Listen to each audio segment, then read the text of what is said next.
Sandra all the time is here with the cold hard truth. She's the ears and the eyes for me and you. Every day, everyone want to hear from Sandra. And every time on the air, she's getting better. Tell your sister, tell your brother, tell your mama, call Sandra in the morning and in the evening. They always calling Sandra. And when they start fighting, they calling Sandra.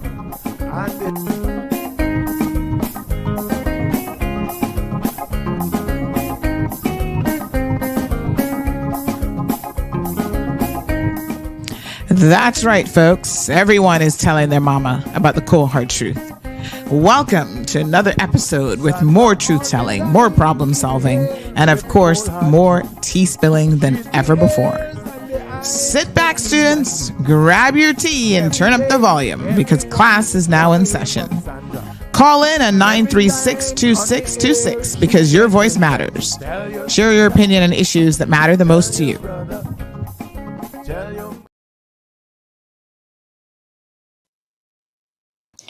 Good morning, Cayman. Welcome to another episode of the Cold Hard Truth. Hello. Hot. Good morning. Hello, Good morning. Buenos dias. Buenos dias. Did you say hot? Yeah, did you say- Hot. Oh my gosh, did I say hot?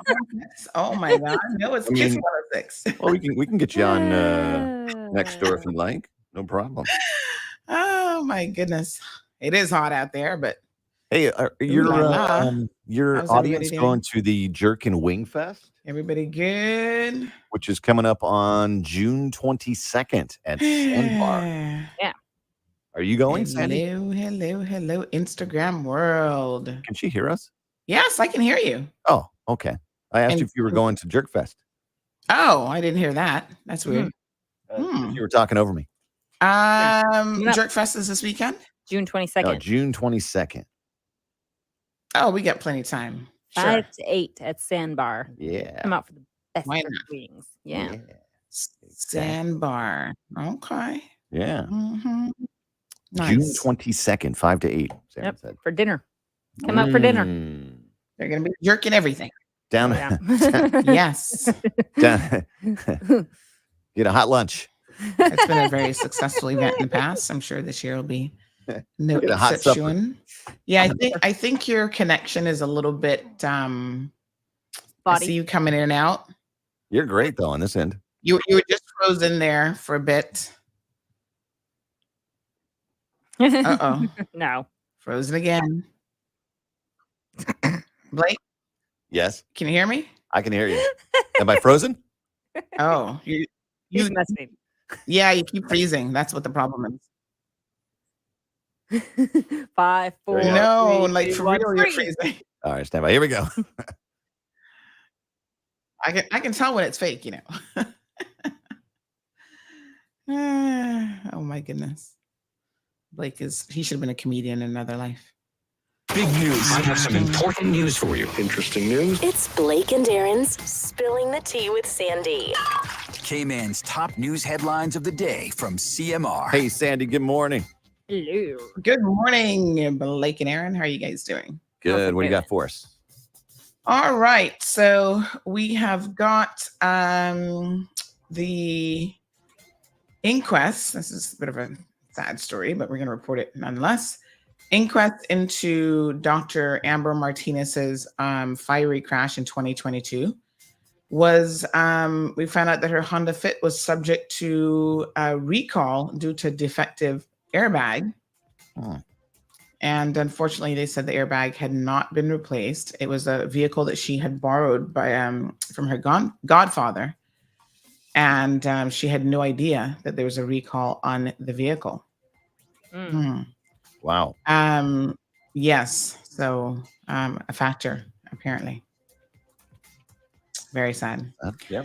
Yeah, we're going to talk about that a little bit later on. Ministry of Education is telling school administrators, you might have saw this email, Blake, your son goes to CIS. Yeah. They sent out a message saying, hey, the ministry has warned us, or department has warned us about a potential self-harming group of teens. They didn't tell the parents this or the larger community, but apparently they did notify the schools.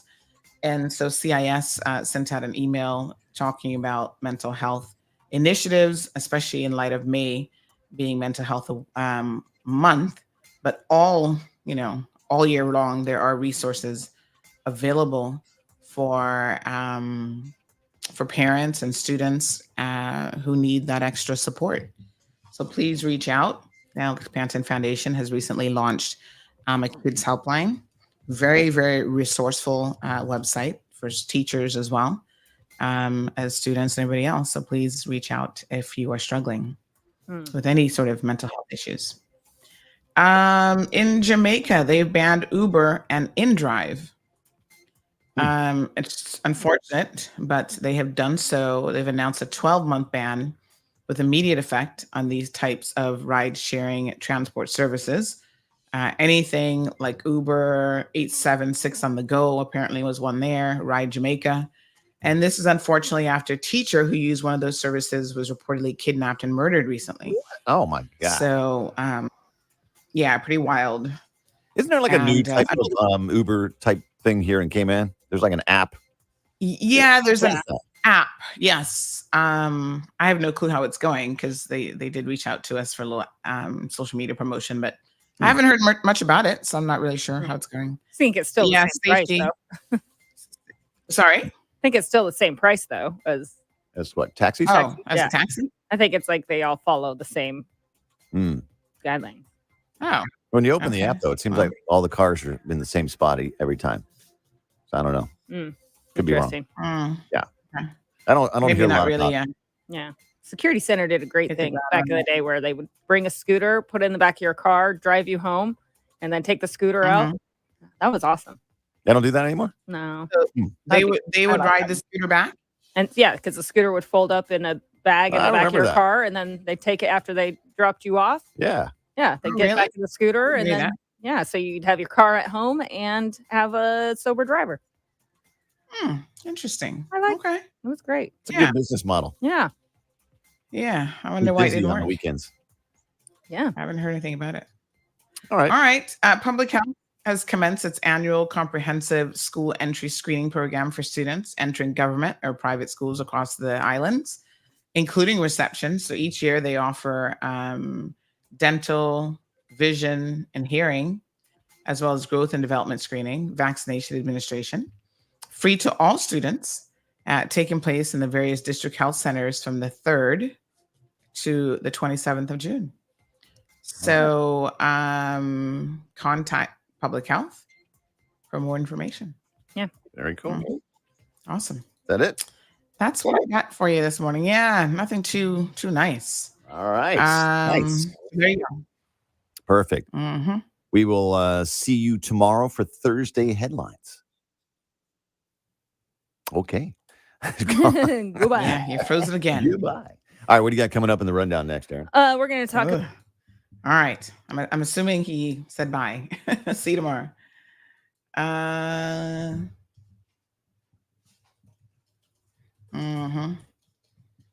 Okay. All right, folks.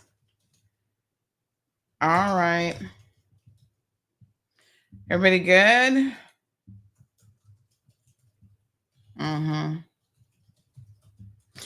Okay, let's get this show on the road. Good morning to everyone. Let me just send out all of our links. Yes, mamacitas and papacitas. 936-2626 is the telephone number. Should you wish to call us this morning.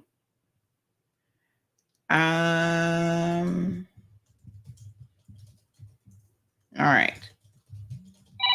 Oh, look at that. Somebody wants to call me. Good morning, honey chill. Good morning, Sandy. Morning, darling. How you doing? I heard you open with the inquest with that doctor that died. Oh man, I'm so saddened about that. Yes, and the car that was involved in the accident on Shamrock Road was also a fit. Shamrock. Oh. And this is what I was told by a mechanic, that the gas tank in the fit, they are plastic. The gas tank is made out of plastic, so basically when they crash, if there is any, and the gas tank bursts and there is any spark, it's gonna explode. So that is something that licensing department could look at. Number one, with traffic. And another thing with traffic, for the earliest roundabout, I think the RCIP should look at closing that exit lane, closing the lane to South Sound, and let those people who that go into South Sound go down to Lion Center and go around. They can just do a trial and see how it goes. Remember they were trying to do it, and then the people that live in Grand Harbor were kicking up a fuss, and unfortunately the minister. What they were trying to do was different. They were going to send the traffic up to Red Bay. Because if they close... So what did you just suggest? If you close South Sound... They close that lane to South Sound. That simply means those that are coming out of Grand Harbor have an inside lane to go straight down to Crew Road. And the traffic coming from Red Bay have the left lane flowing straight through. Because now both lanes has to stop to accommodate those that are going across to South Sound. They can do it as a trial. Just close that section, who have to travel South Sound, go down and come up behind the church. Just a suggestion. They can try that. And see they need to do something. I mean, I see near misses at that intersection all the time that really have me shaking my head. And the biggest issue I see is people trying to come out of Grand Harbor and go all the way across all 4 lanes of traffic. And then they're trying to go back either Crew Road or South Sound, because they have to really traverse, quite a few lanes to do that. And it's just not enough time. I mean, if it's enough time if there is no traffic, but people often make, quite a judgment call. And I've seen some real near misses. And I said, you know what, one of these days, I mean, I'm not trying to put my goat mouth on somebody. It's just common sense that one of these days they're going to have a really bad accident right there. I see it. I have to traverse it every morning, and and that is just a suggestion that they can just do it a couple mornings and see how it works out. Yep. Okay. Well, thank you so much for that call. I appreciate it. We had another caller calling. Please do give us a call back. Yeah, it is unfortunate because nobody wants to give and take a little bit. In my opinion, I'm going to be very, very honest with you. The time that you might lose kind of going up and coming back around, if it saves a life, I mean, who's in that much of a hurry? Good morning, caller. Good morning. I just wanted to give you a Ghetto Fabulous good morning from the Ghetto, Cayman Islands. Honey child, we are coming to it. I want to break out in my oh my gosh, what's the Ghetto song called? Is it Ghetto Fabulous? I can't even remember now. I know about one song. It's I Know I'm Not Too Ghetto. You know about that song? Oh my gosh, no. I can't. Is it Ghetto Fabulous? I can't even remember the name of the song now. But anyway, there's a line in it about being Ghetto Fabulous. So yes, we are going to I'm gonna send you something. We're gonna. But Yes, thank you, caller. I'm trying to find my glasses. Where did I put my glasses this morning? I'm sure I had them earlier. This is when you get of a particular age, folks. Like, didn't I have my glasses in my hand? Or did I not bring them in the studio? Oh my gosh. Don't you hate it when you used to put them? Well, I've never really put glasses on top of my head. I know some people do that. And then they're like, where's my glasses? And it's like, oh, they're right on top of your head. I used to do that with my pens all the time in high school. I used to stick them in my bun. And then I'd be like, I just had a pen in my hand. Where are my glasses? Miss Stacy, I might need your help trying to find some glasses, chill. Maybe I took them off in the bathroom when I brushed my hair. Believe it or not, I did brush it. Yeah, like, oh, Sandy looking wild, like a wild child. Good morning, everyone. So yeah, we do have some guests coming on, but I do, somebody said to end the show with, oh yes, is that the one with Alicia Keys, the Ghetto Story? Yeah, oh my gosh, I love that song. Alicia, you need some new music, girl. That's my girl when it comes to music, super talented. But listen, I need to take some medication, so I'm a little bit late, so I need food and my antibiotics. It's been tearing at my stomach. Oh my God. Antibiotics do their job, but they're not stomach friendly. But I need to eat. So yes, blessed, ghetto, fabulous, and ghetto morning, all the way from the ghetto Cayman Islands. Yeah, that's right, Damien. Damien owns it. He says, good morning to all my ghetto peeps. For those of you who listen to the radio and you have no idea what we're talking about, we're going to cover this after a guess because it might get a little bit heated up in here, honey, chill. But somebody made a TikTok video talking about when they're leaving the hotel and they're in the ghetto and they were on 7 Mile Beach. Now, the last time I checked, I mean, SMB area is with the multi-million-dollar condos that they're all trying to buy if they could, which I doubt these people can afford, would not be considered ghetto. But we're going to talk about that a little bit later on. Don't y'all get Auntie all upset so early in the morning. So, you know, I was very, very saddened to see the inquest start out talking about this airbag situation. And this is a very, very serious conversation now that we need to have. Listen to me. Where are my glasses? Anybody? You know, technically, I kind of don't need my glasses to see anything this close, but I feel a little bit naked without them. So, but listen to me now. It's so incredibly unfortunate because Car City, let me do a shameless plug for Car City, Cayman Islands this morning. I was actually talking to somebody about this yesterday. They have been doing this recall now for a couple of years well. And we have done, I'm going to play it again this morning. We've done an in-depth interview where, come Miss Stacey, we've done an in-depth interview with them. Thank you. Where we went through the whole process of getting the airbags changed out. They have been marketing this and talking about this for a couple of years. Well, I want each and every one of you this morning to listen very, very carefully to me. If you have, it's not just Honda Fits. You'll see in the interview it actually impacts other cars. But especially if you have a Honda Fit that has been imported, an importee, y'all know, because you like them because they're cheap. Hondas they last forever. I mean, what can you say? You know, I love a Honda. My two cars, Honda and Mercedes, you know, I've had both multiple times in my life and both will last forever. And depending on which Honda you get, honey child, the price tag can be really, really good. Now, some of the Honda is not cheap, so don't fool yourself. Some of them you kind of get up there in price. But, you know, they last forever. When you're talking about the Honda Fit line, obviously they're a little bit on the more economical line, economical price point. I don't really want to say cheap because they're not really cheap. Like if you go and buy a brand new Honda Fit, I mean, I don't know how much they're going for, to be honest, these days, but you know, they're more economical if you're buying them secondhand and from the Japanese market.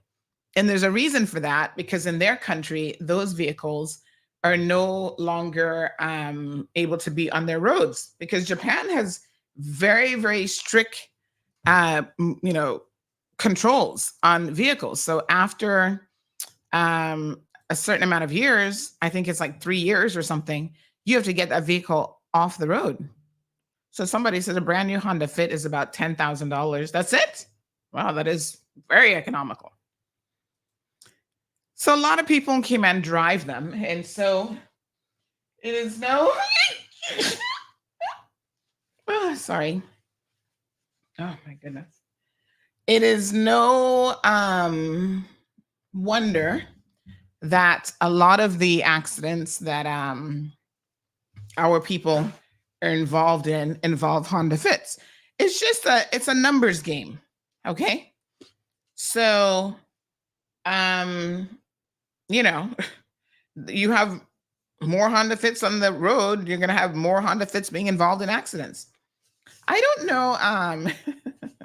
Somebody said that was a cue to sneeze just now. Thank you. I don't know per capita how many Honda Fits we have, but gosh, it is a lot. Definitely more than any other vehicle. I don't have any fear of contradiction there. So, it is unfortunate that sometimes accidents will end in a fiery situation. To be honest, Honda Fits are not the only ones. In fact, it seems to me, I don't know what it is about BMWs, but they seem to always be involved in some kind of a fiery situation. Over the years, people have lost their lives. There's one, remember way back with those guys, those two cousins in East End. They died in a fiery crash, and that was a BMW. So I suppose if we,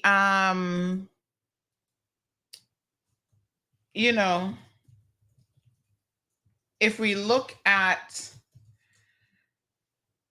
the number of accidents versus the number of that type of vehicle that's on our roadways, it's probably, there's just more Honda Fits.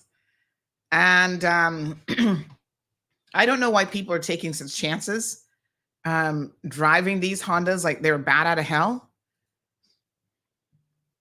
It's quite shocking and unbelievable. The speed sometimes that you hear them trying to put a little Honda Fit under. I'm like, that kind of stress. Somebody said that the location of the battery is also close to the fuel tank. Well, I suspect that that's not the only vehicle that is probably designed in that way. You don't have much space in a Honda, in a Honda to, where else are you going to put it, I suppose, design-wise. Remember some years ago, there was the Mercedes, I think it was the A-Class, where the battery, I used to have one. The battery was actually underneath your foot. And so people are always like, oh my gosh, that's a fire hazard. Listen, I'm no mechanic. I don't know if those designs create more of a fire hazard or not. What I do know is the truth of the matter is you crash a vehicle, you've just exponentially increased your chances of a fire breaking out no matter what. So the way to get there is maybe not to crash your vehicle. I mean, road safety is a big concern in this country, and we have got to prioritize road safety. Now, somebody sent me a video the other day. I haven't posted it yet. I need to find it actually now that I say that. But apparently there are individuals who, give me a second here. I'm going to have a look at this. There are individuals who really enjoy having a good run of it when it comes to, one second here. When it comes to racing vehicles like just crazy speed on roads, they're not designed for that. Now, y'all can talk about roadways and speedways and giving these young guys the space to do that, and that's fine. Racing comes with its own inherent risk, and it is what it is if you decide to go on a roadway, proper track, and engage in that type of behavior. But for you to do so on a public road, is, quite frankly, so incredibly irresponsible. And we have young people, it's just like the fight videos. We have young people. There's another one, John Gray, yesterday that somebody sent me. You know, people get their kicks out of doing these things. And now in this day and age, being able to do it and share it with potentially thousands, if not millions of people on social media. There's something to be said for that. There's some adrenaline rush that people get out of it. And so it's pretty wild. It's pretty crazy. Let me see if I can find this one and show you guys that. Yep, I think this is it. Hold on. Let me see. Is this the one? Yeah, it's pretty wild and pretty crazy that our young people, mostly young people, do it. And it speaks to, you know, listen, your brain doesn't fully develop until you're 25. And there's a lot of immaturity and peer pressure and stuff that goes into doing a lot of things that young people do. I think we've all been there to some extent, where we will engage in very, very reckless behavior. The 12-year-old, you know, driving the car, when a 12-year-old should not be behind the wheel of a car regardless. No parental supervision, no adult supervision. Poor mom was home sick and sleeping while this kid was out there having a joyride. And I know some of you thought it was cute. And some of you are like, whoa, well, when I was 9 years old, I was out there doing that, Sandy, living my best life. Well, I'm going to tell you that probably a lot has changed since you were 9 years old. But it's against the law for a 12-year-old to be behind the wheel of a car. So we have to first start from a position of we're either going to be law-abiding citizens or we're not. I mean, which is it? Mm-hmm. And the law doesn't apply to just the things that you like and the other things that you're like really not in agreement with. Oh, well, let's not worry about those things. That's just not how it works. If you don't like something that's illegal, you work on changing the law. You lobby your legislators and you have the legislation change. You don't break the law and then go, well, it's a bad law. So Honda, Car City is the official Honda dealer. They have been for years, pre-Ivan, during Ivan, there was a little bit of a shortage, but they've been telling people you need to bring in these Honda vehicles to get the airbags changed. You guys haven't been paying attention because I know that we have done an immense job of promoting it, telling people to take in the vehicles. It's actually really super fast. Like they have it down to science. Like I've been in their garage, saw them changing out, and it's like, you know, pull this out, this. I mean, it's really quick. Some vehicles, there was a guy there, he took a couple more minutes, you know, but in the large scheme of things, 10, 15 minutes to change out an airbag is not a big deal.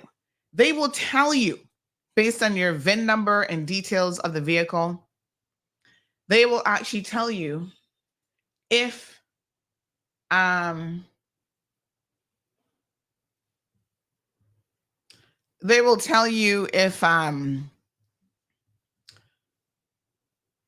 if it needs to be done for your particular vehicle or not.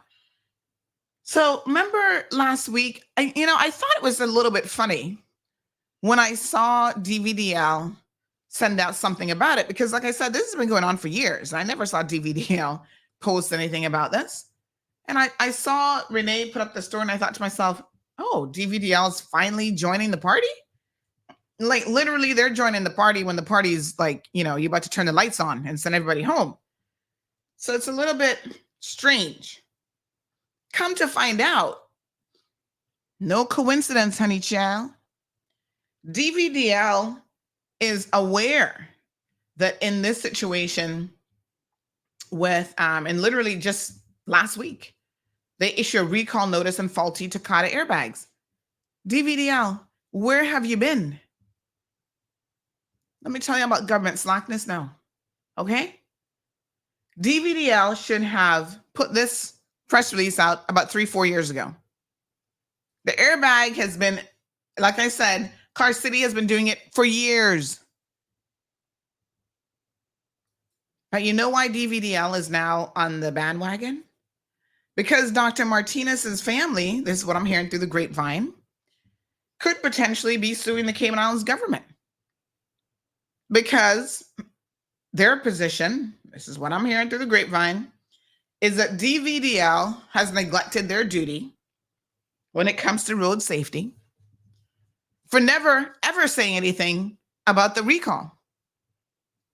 If you go there, they will tell you, oh, your vehicle is subject to this recall. And in fact, to be fair to them, they won't register your vehicle, but they've never made a public statement. They've never said, listen, all of these models, Hondas, Toyota, Ford, Fiat, BMWs, Volkswagens, amongst others, are impacted by this whole Takata airbag recall. And it is a very dangerous situation. And when you guys see the recorded interview later on, you will see exactly why, if you have any of these vehicles, and Takata apparently, their tech team at Car City explained it very, very thoroughly to us. They're one of like 2 major airbag manufacturers.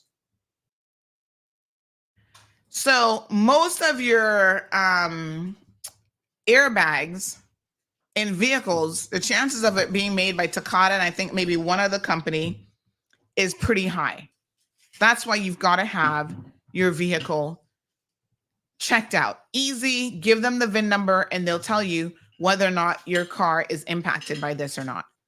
So it's not just Honda vehicles, it's a whole slew of I think 30 or 40 brands or models of cars. That's a significant spectrum of vehicles. And I think it impacts vehicles into the millions all over the world. So don't neglect your duty here this morning, folks. If you're listening to this program, do yourselves a favor and get this sorted out. And it continues. Just a day ago, Nissan issued a do not drive warning for anybody who has a particular vehicle models from 2002 to 2006. And this is, again, due to the Takata airbag recall. The recall happened a decade ago. So it shouldn't really be a surprise to anybody, but I still run into people, that's 10 years now, who don't know anything about these recalls. They're still driving these vehicles that are compromised, and they haven't done anything about it. You have to take your own safety into your own hands. Now, from a legal perspective, I don't want to go too far down this rabbit hole with this case with Dr. Martinez, but she had borrowed the car from somebody else.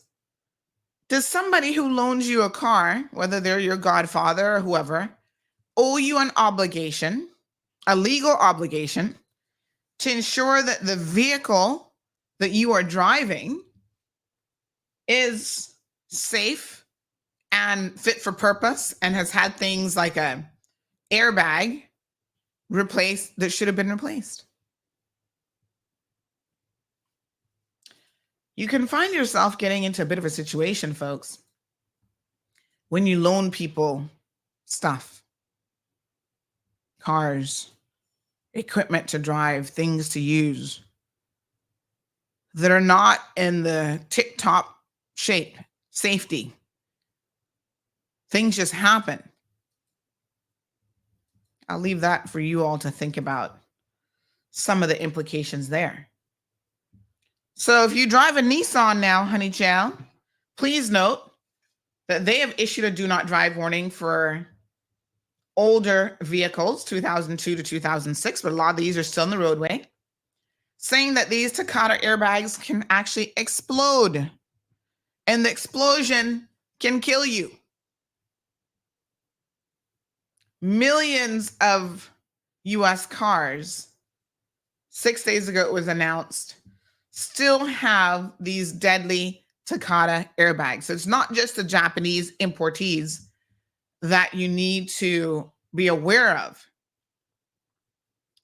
This is a heavily recalled safety product. It's already led to the death of some 27 people, at least, across the US. According to Carfax reports, there's still 6.4 million vehicles in the US that have the defective airbags installed, despite what they say has been widespread recalls. There is a flaw in the metal pieces inside of the inflators,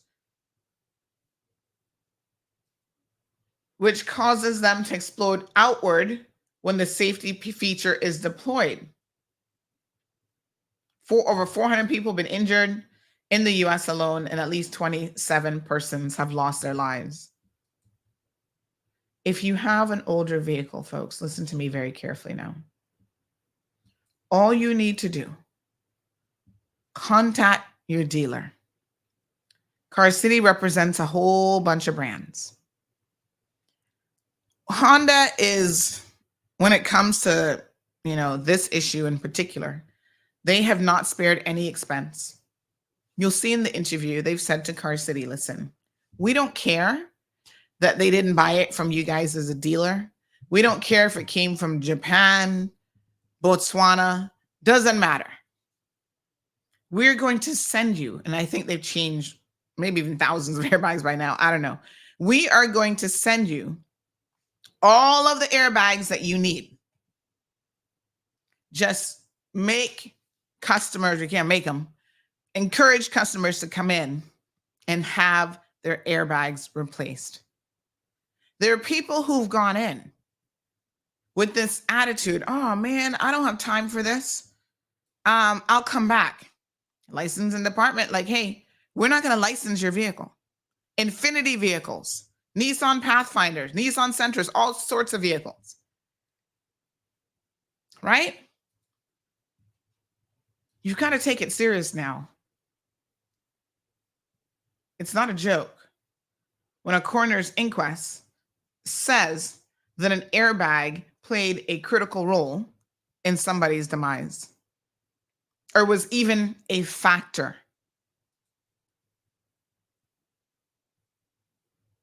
Listen to me. If this airbag explodes and makes you incapacitated, even if it doesn't kill you, but you can't get out of the vehicle, and then the fire starts, what are you going to do? Go and ensure that you understand the implications of this recall and that you have your vehicles checked. Like I said, really, really simple. I think Car City may have even had an option on their website where you can go and put in the VIN number and check it for yourself. I'll double check that because I don't want to put them on the spot, but somehow I thought that was part of the conversation. But they've been working on this local campaign for years now. They had a whole Honda repair-a-thon for faulty Takata airbags. All right. Again, such a sad situation.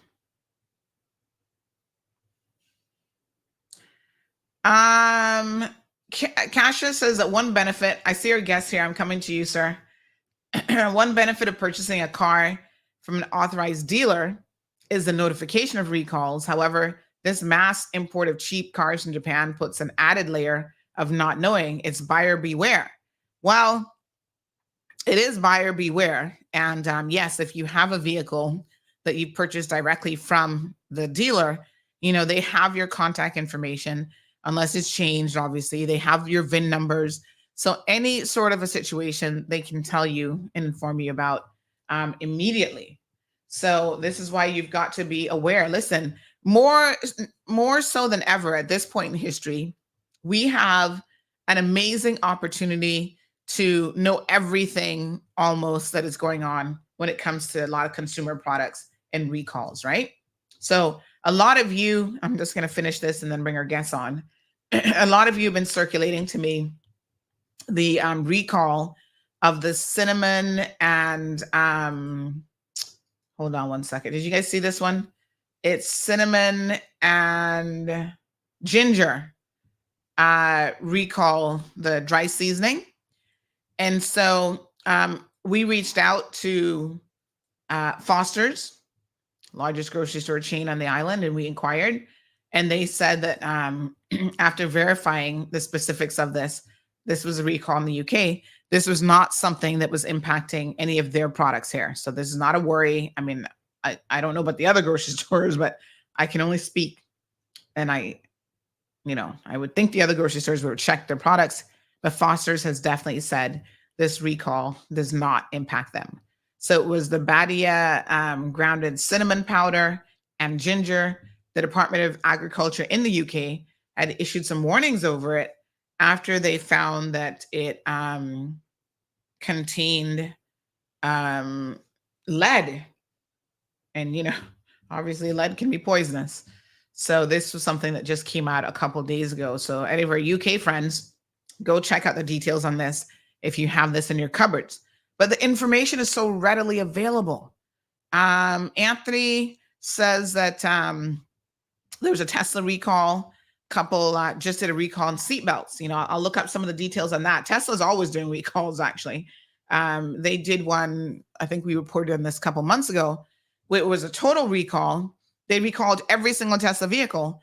But in their case, the recall was in relation to a software situation. Who was it in the States? Whatever consumer agency deals with cars said to them, like, their warning symbols on the display, because in a Tesla there's no buttons or anything really in the car. Everything is just on that monitor, that computer monitor display. They were saying that some of the warning things were not big enough for people to really see them. And so, it was causing people having like accidents or little situations and like, oh, I never saw the warning. So Tesla did a full recall and then they fixed it with a software update in very, very close succession. So they recalled all their millions of cars and then rolled out the update to fix it pretty much immediately. That's the great thing about software type recalls, obviously. They can fix it. I'll look into thanks, Anthony, for the seatbelt one. I'll look into that and see exactly what that's about. So seatbelt issue, Tesla recalls in 2024 balloon. Okay, so I'll have a look at that. Faulty seatbelt warning system. All right, so I'll have a look at that, Anthony, and we'll see exactly what that is. Could be something that they might be able to fix again with a software update. I'm not really sure. All right. Damien says that the UK often bans certain ingredients made in the US foods. Yeah, and there are things that are in the US not legal, and then you'll find in other countries that they still are. So sometimes it is very, very relevant geographically. If you have any older vehicle, please check to see if you need to have the airbag replaced. The dealers, the service providers, they're getting the airbags from these companies. Like I said, Honda just sends it to them. No charge to you, the consumer, to have this done. There's no fee. Just get it done. All right. We're going to talk about some good news here for a minute. It's summer, and you guys know what happens during the summer. Your kids are out of school. Now, folks, instead of having your kids be out of school at the age of 12, driving around in a vehicle that they shouldn't be driving, what you can do instead is enroll them in a lot of amazing summer programs. Listen, there's lots of good programs out there. I get it. Parents are always complaining, but Sandy, that's so expensive. I can't afford it. I don't know what to do. Well, YMCA has their summer camp registration now open. It is affordable. We're going to be talking to program director this morning of youth, sports, and camps, Mr. Serge Sandy. Mr. Serge, good morning to you, sir. How are you? How are you doing? Good morning. Good morning. I'm well. Yes, so nice to see you and your Cayman parrot in the background. Yeah. I love it. So listen, YMCA has been, how long have you guys been in Cayman now? It's been a couple years, right? Yeah, we were established in 2012. Wow. And so our first program offering was actually summer camps, and that was in 2013. So just about 11 years. Yep. We are still one of the newest. Yeah, we are still one of the newest YMCA's around the world. Oh, really? And yeah. So and tomorrow we celebrate as a global organization our 180th year in existence. So we've been around for a long time. Well, congratulations, 180 years. My goodness. Yeah, you guys might be one of the world's oldest MPOs. Yeah, it was started actually in London, England. So yeah, close ties to Cayman. Yes, very, very good. So I can't believe it's been 11 years already, but that's fantastic news. I remember when the Y came and I was thinking to myself, wow, Cayman never had a YMCA before. Because they're all over the world, really. How many different, chapters or locations do you have worldwide? There's over like 100. I think Cayman was the 119th in existence. So yeah, we was one of the relatively new ones when I joined, and I think we still hold that that title. Okay. Very good. So summers are tricky for parents to maneuver with children, what they're going to do, trying to figure out a safe environment for your kids to be in. And you guys are offering your Y summer camp. So can you tell us a little bit about what the summer camp actually offers? And are there any restrictions in terms of age? Okay, yeah, so let's start with age. So our camp program really caters to kids anywhere between 5 and 12 years old. We will talk a little bit more on what happens after 12 years. So if your kids are between the ages of 5 and 12, we do offer a variety of different types of camp. So our what's known as our traditional camp. We do have some various sporting camps in terms of baseball, softball, football, and just general sports. We also have a junior chef camp as well. So for the ones that are interested in cooking, we do offer a junior chef camp as well. That one sounds interesting. Yeah. All right. So let's talk some of the details then of how people can register, where they can go for additional information, and how close are you? Because I know now the rush is on, school's about to be out. How close are you to maybe having, some of the camp dates filled up completely? So we just closed the 31st of May was the last day to register for our early bird pricing. So if you registered, then you had an additional 10% saving. So now we are just offering regular pricing. So you can register. We got 8 weeks of camp starting. First day of camp is July 2nd, the day after the holiday. And our last day of camp is the 23rd. So we take it week by week. So you really have to register for a week of camp. We don't really do day by day registrations. But if you plan ahead and you know what your summer looks like in terms of schedules, and your kids are out week 4 or week 5, you can go online and choose those weeks and specifically register. You can also choose 8 weeks if you want. So you do have that ability to choose what your schedule is like and register upon whenever you figure out what your schedule is going to direct you. Right. Okay. Yeah. All right. Very good. And each week we do have various themes. So a parent may look at something and be like, well, my child they're not really interested in sports. In our traditional camp, we do have specific themes. So for week 1, we have kind of a space and science theme. Week 2, we have a Disney adventure. Week 3, we have ocean explorers. Week 5, because it's the summer and the Olympics is in Paris, we will be doing our kind of YMCA Camp Olympics on week 4. And week 5 is kind of animal awareness. Week 6, we have a superheroes kind of assemble. Week 7 is a musical extravaganza. And then week 8, we kind of turn it. The last week of camp is around the world. So those are just kind of like your theme traditional camps. You know, and we did say week 2, in addition to Disney camp, we do have junior chef as well. And I looked at registration there yesterday, and we really only have spots for like 8 more kids in that program. Wow. And then week 3, we have our baseball camp. Our baseball, softball, and football camps, those are half days because we spend a lot of time outdoors. And that's something, you know, we will be talking about in terms of the heat that we have been experiencing and what we do as an organization in the past couple months to kind of combat some of that, because, you know, that's one of our situations that we used to deal with. And after, you know, hearing some of the responses from parents in our previous camp surveys, that's one of the issues we wanted to touch on. So yeah, sports camps are half day because they spend a lot of time outside. And all the other camps are full days. So a traditional or normal camp registration, our hours are from 8:30 to 4:30.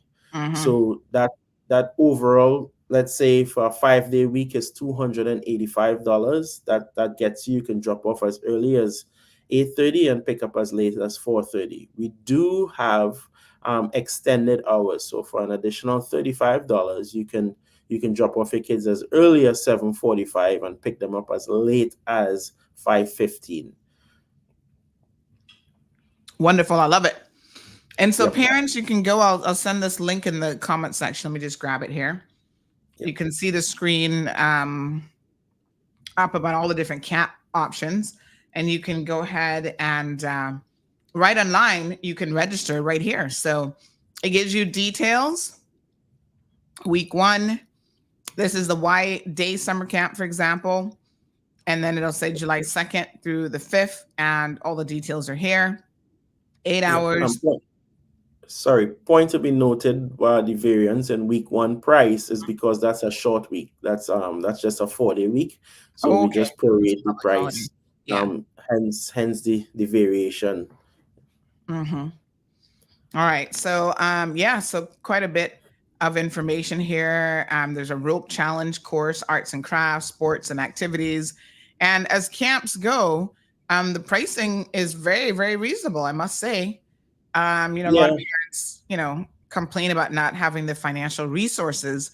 So let's talk a little bit about your financial assistance program that's also available. Thanks to the community, the amazing people in this community. Every year we launch our annual campaign, and our annual campaign is not new to us as a YMCA on Island. It's kind of a North American model where you go out and raise funds to be able to subsidize programming, because the whole ethos of the YMCA is like our organization is really for all. So we don't ever want to turn our backs on anyone. And one of those reasons is primarily, is because of from a financial standpoint. So we go out to corporate world, we go out to the regular layman, and we seek funding to go in our annual caring campaign. And what we do with those funds is, if someone tries to register for one of our programs and they can't afford it, we do have a financial assistance program that you have to fill out. It's some basic questions. We kind of operate on an ethical standpoint here. We do a little bit of our background checks per se, and then we disperse those funds to make sure we provide an opportunity for people that really needs the help. Yep. Someone's asking, if you have more than one child, are you able to get a discount? Yeah, there is a sibling discount as well. So once you put in on the registration platform, thanks to technology, we don't have to draw for our calculators all the time. Once you put in your information in terms of how many campers, it's kind of a card format, and then it generates the whole mathematical equation for how much it is you will be charged moving forward. Excellent. So we've got the junior camp, baseball camp, football, girls softball. That's ages 9 to 15. So Correct. some of them, the ages vary a little bit. So the baseball camp is ages 5 to 8.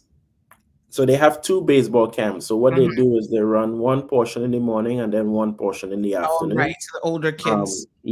And just to put in context, when the YMCA was launched on island, we were known as a Y without walls, meaning we really didn't have any buildings. We had an office in Governor Square, and a couple of the schools we had various offices. So we did merge with Cayman Islands Little League, which most people would know at Field of Dreams. So the YMCA's home is actually the Field of Dreams. So more to come on that with a YMCA facility on that property. But we operate primarily out of Field of Dreams. So hence the tie with baseball. It's not uncommon when you go to various YMCAs around the world to see sports, various types of sports, not from a competitive standpoint in terms of producing, we're more about inclusivity and providing an opportunity for all and just exposing everybody. So, if you're interested in sports, you're interested in baseball, you're interested in whatever, we try our best based upon community needs to really offer those things to capture a array of audiences. Fantastic. The thing I love about summer camps, as a kid, is it allowed you to try things for a short period of time that maybe ordinarily you'd be like, mommy, I don't really care about baseball or whatever. And your mom says, no, you're going to do baseball camp this year. So, it kind of pushes kids to get out there and try something outside of their comfort zone. And then a lot of times you find that they actually enjoy it and they love it. Yeah. And the main thing with us, as an organization and not just the Cayman, globally, we're about character development. And, developing that character comes in many forms. We see kids that on their first day, they try to chase down their parents to get back into the car. And on the last day of camp, they're excited for the next week of camp. Sometimes when they find out they're not coming next week, then that's a whole other kind of emotions we have to deal with in persuading parents to kind of change their minds and stuff. So it's one of those things that we try our best to pride ourselves on. And this year we have really kind of had to step up, challenge the team, and our leadership staff has kind of pushed to really step up the quality of the program. One of the things that we launched this year is kind of a parent handbook. A lot of time was spent in that. So if you're a concerned parent and you just don't know what you're getting yourself into, we do have a parent handbook that's listed on our website that goes into detail as to what parent expectation, lunch provision, sun safety, CPR first aid, swimming. I have a question about food and drink. No, food is not included. We do encourage campus to bring up a picnic style lunch and a snack. We do provide snack for them in the afternoons. But we would love to provide lunch, but we just don't have that ability right now to foster that. Okay. All right. So pack a lunch. Nothing wrong with that, folks. So this looks like a lot of fun. Lots of good camps here. So deadline for these, they actually start the first week of July. Yep. So 2nd of July is the first day of camp, which seems to be right around the corner. Our camp staff will be doing their various one of the things, all our camp staff are darkness to light trained. All our camp staff are CPR. You read my mind, literally. I was going to ask you about your child's safeguarding policies and manual that you have in place. Yep. So because on a everyday basis, we do different things on island. One of which is, we do partner with the Ministry of Education to run the after school program. So a lot of our staff are in the school system already. We do get some students that coming home from university in the summer and they would like a summer job. So they do have to go through their darkness to light training. And I think a couple of days ago, you guys were speaking about first aid companies that offer first aid CPR. We do offer first aid CPR. In fact, we are over the top of our head right now with the amount of companies that we have been certifying. So I think it's like 7 of our staff are CPR first aid trained instructors from ASHI. which is an American-based association that provides a 2-year certification. So we do have that ability. We don't have to outsource that. We do have several staff members who are instructors that can provide that. So a lot of our staff, they do have to have CPR first aid training as well as darkness to light, and then they go through over a period of time various trainings, which is camp related, camp specific. Wonderful. Yep. Very good. So I'm glad to hear all of those initiatives underway. And of course, we want to talk a little bit about there's an opportunity for people to win a little bit of money. So this is your annual one thing before we give out that exciting opportunity. Oh, yes. One thing I want to say with our camp, and I did mention it, with the elephant in the room, or I should say the elephant in the environment, the weather. And if you have been to Field of Dreams, over the course of time, it's not, we don't have a lot of indoor space, relatively to what you would see in a traditional North American YMCA facility. So we have heard the cries of the parents in terms of, protecting their kids from sun, which is one of the things our staff is trained in terms of sun safety and CPR first aid. So we have kind of made the investment this summer to provide some air-conditioned tented units that's going to be placed on the fields. That's going to provide additional shaded zones for kids, air-conditioned shaded zones, as well as we'll be installing a couple various misters around the facility. So when camp season starts, all other activities kind of shut down, and we kind of take over the facility, I should say, and kind of make it camp friendly. So we are trying our best until we have the ability to construct our traditional North American style facility.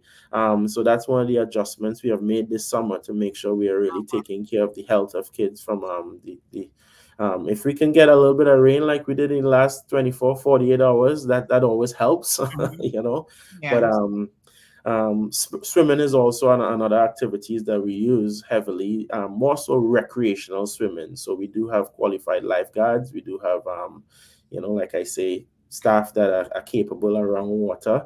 All our swimmers, all our campers, they do have to undergo a swim test to really see their level of swimming, and based upon that level, specific restrictions are then given to them from a color-coded standpoint to kind of restrict any kind of hazard that takes place.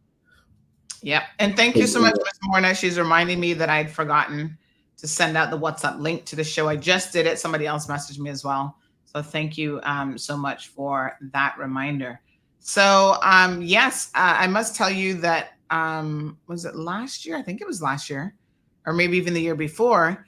We registered, our daughter for your swim camp, and it was great because every single day, and we did it for a couple of weeks. Well, getting her in that water every single day made a difference. She was doing swimming lessons before, okay, one day a week, and then something would happen. You could make that one day. So it was very haphazard. I mean, she was kind of getting more comfortable with the water, but I must say the regiment of having it be daily, she was just and you had a wonderful, we called her Ariel because she had the red hair and she looked like Princess, or the character Ariel.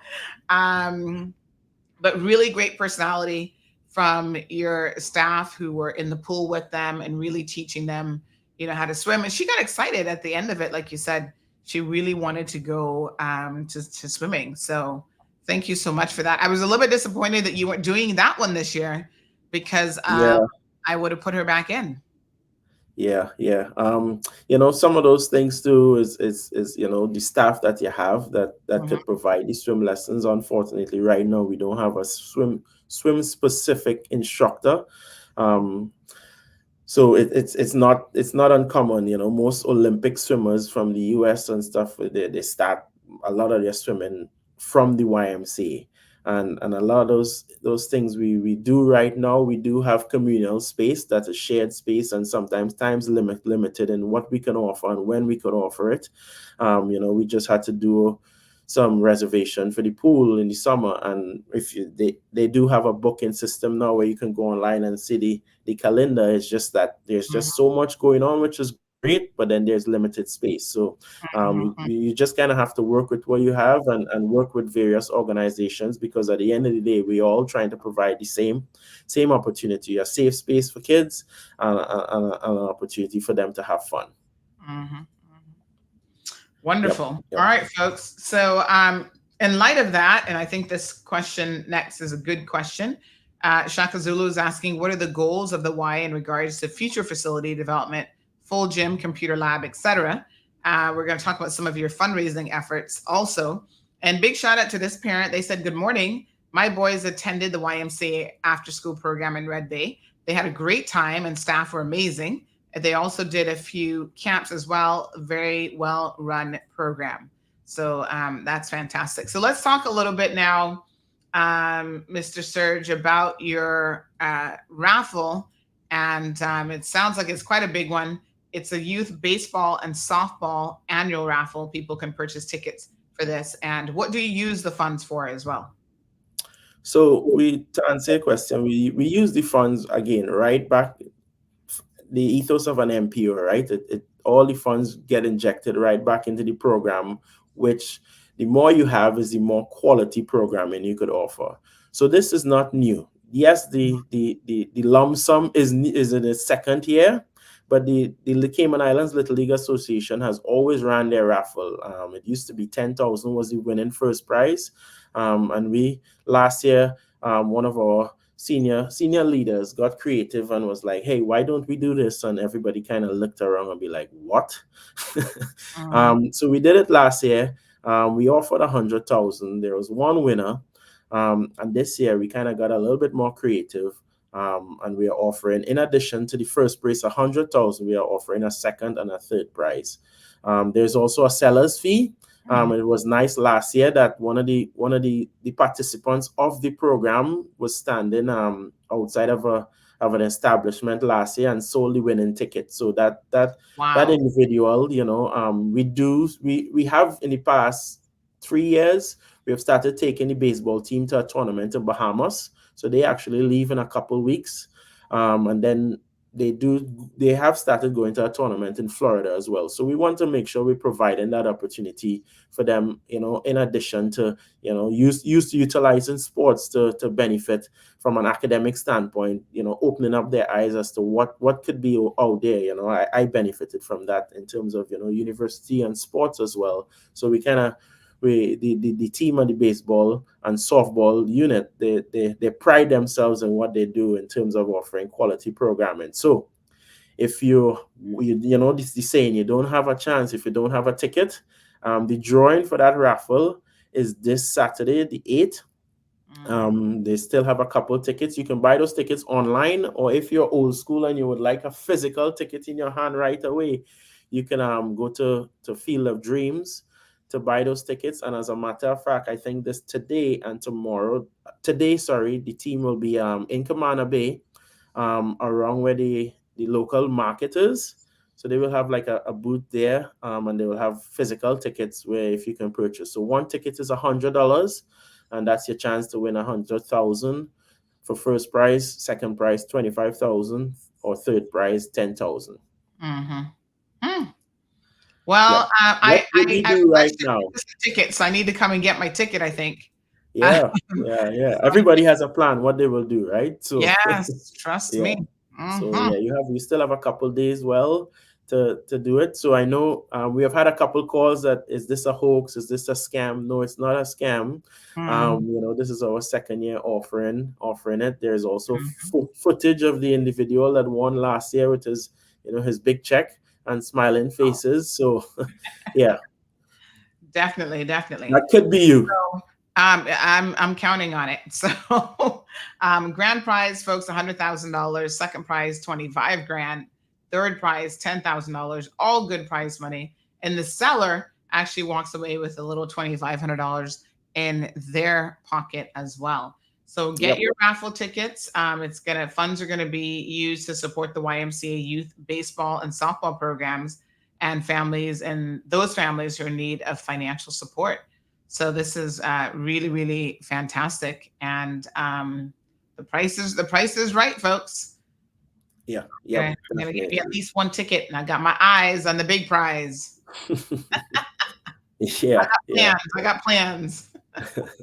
I'm sure. Yeah. Oh my goodness. I mean, Yes. you know what? The from if I was to really look at these things, the big picture is the funds that we raise from that. What we're able to do to inject back those funds into families that really can't afford it. We some of those kids, it may be their first time trying to obtain a passport to make the travel team, or we can help subsidize some of those flights, and various things like that. Place a child in a program. Sometimes in Christmas time, we would treat various families to like a basket of food as a surprise gift, where to take home for Christmas break. So all those things is just various areas that our staff kind of get innovative to see as best how we can help and continue to better the island. Right. We've got a caller in the line. Good morning, caller. Morning. I don't know if I missed it, but when is the deadline to buy the ticket? So the raffle is on Saturday. So is there a deadline before Saturday? I would say the deadline is Friday. If you can get a hold of Friday afternoon or buy it online, you should be able to. I know there's still a couple tickets out there. The only way is if there's a lock off, and I don't think there's a lock off this year. Last year we placed a lock off on the amount of tickets sold. This year we kind of left it open there for everyone to have a chance up until the last minute. Okay. Thank you. All right, and tickets can be purchased online, so that makes it pretty easy. Yep. Wonderful. All right, folks. So support the YMCA. Get your tickets. Again, the prizes are certainly encouraging, but if you don't win, no big deal. Just see it as a donation. It's an amazing program that offers amazing organization that offers a lot of really good programs to our young people. So we've got Paola says best summer ever with YMCA. Yeah. I would also encourage, if you're not familiar with the Field of Dreams area, a lot have been going on in the past couple of years and what we are trying to do. I think what Shaka Zulu asked previously about our what are some of our plans with facilities and stuff like that. So yeah, Field of Dreams, it's that's one phase. We also, you did mention the ropes course. That's a 53-foot alpine climbing tower that we use for various team building activities. Some kids even use it to host birthday parties out there. But beyond that land, we do have quite significant acres amount of land that we are going to put a traditional North American YMCA facility.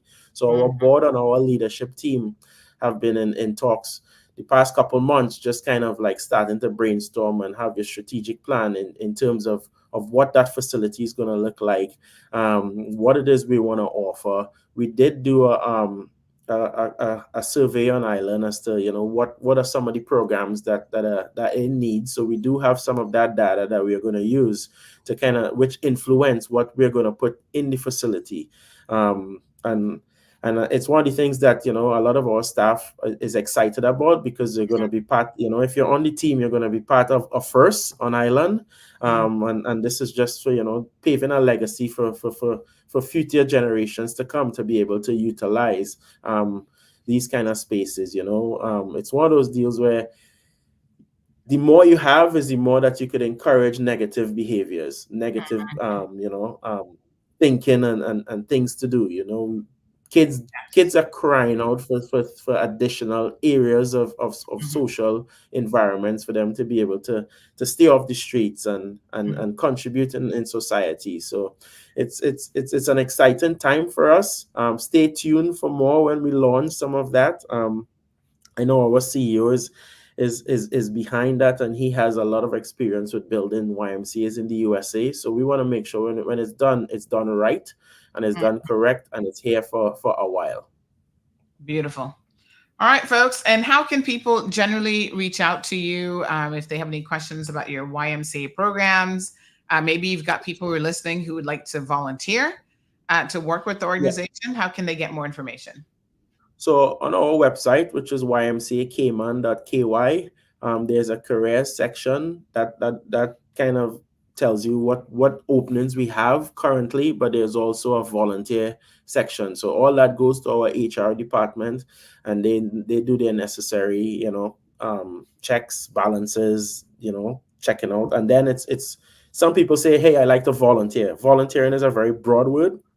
It's like, what areas would you like to volunteer in is something that we strongly encourage, because, we can say, okay, we have physical labor to do out on the field, in terms of laying pellets or painting and stuff like that. And so we're like, I don't want to be in the sun, so it's also it's always helpful in saying like areas that you like to volunteer in. Volunteering in the school system is not as easy as bringing you in, because we have to make sure there's different things when you're walking in a school compound in terms of child safeguarding, and we have to protect ourselves as an organization as well. So help telling us areas that you would like to volunteer in is always helpful. So our website has quite a bit. We're on all social media platforms as well. If you would like to call for more information, our number is 926-9622. You could always call 9 to 5 with any type of questions. Wonderful. Shashaka Zula says a computer lab where kids can safely utilize technology is definitely a plus for the youth in Cayman. So wonderful. Everton asking about a swimming pool. So again, they don't have their own purpose-built facility as yet, Everton. He did mention that earlier. But in the past, if they had instructors, they obviously use the Lions Pool to conduct their training and so forth also. That's part of the plan, right? If you're building a multi-purpose facility, in the millions, those are areas that, but at the same time, we want to make sure we are offering things that are not in competition with others, but complements other organizations.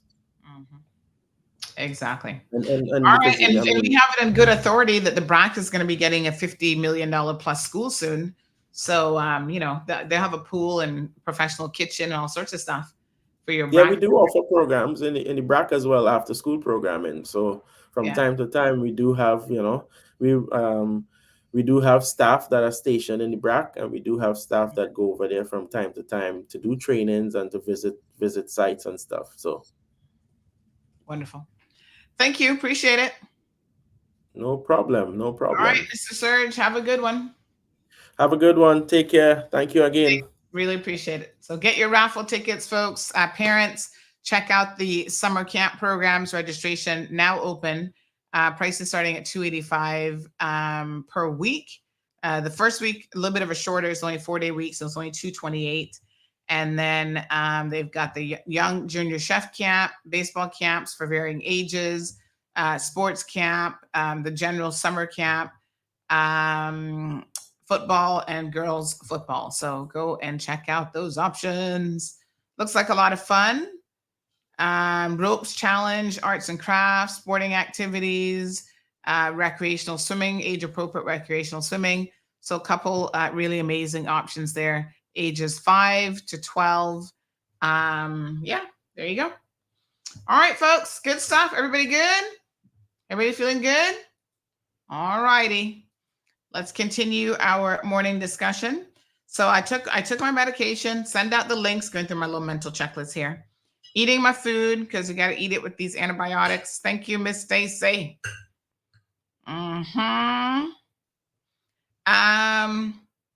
So summer is obviously upon us. Might as well say that. We have a lot of fresh, fruits and stuff around the place. I told you, you guys, we had a Jamaican apple tree. Is it still bearing? Because I was telling Kevin about it, but he said he didn't see any in it yesterday. But anyway, we had so many Jamaican apples, honey child. Miss Stacy was making fresh apple juice. And this morning, I noticed that she brought me some, I think this is just mango juice. She must have found a couple of ripe mangoes that I didn't eat. And so we got some fresh mango juice this morning as well. Now, I try not to drink too many even natural juices, because as you guys know, you have to be very careful with juices, even if they're natural. And if you're watching things like your sugar, mangoes are obviously very, very sweet once they're ripe. And so that'll go straight into your bloodstream. That's the thing with drinking your food versus eating and chewing your food. There's no processing of it through your stomach at all. It goes directly into your bloodstream, honey child. So numbers can go up very, very quickly when you're drinking certain things. So I will probably only drink a full glass. I'll probably only drink maybe a quarter, maybe half of it, but I'm definitely not going to drink the whole thing in one sitting. All right, let's get Ghetto now, says Damien. Hold on, before we get to the Ghetto Fabulous portion of the show. Oh, this is mango and carrot juice put together. Mess with you, Miss Stacy. Honey child, she be using the we don't have a juicer, but it has a juicing feature, I think. What's it called now?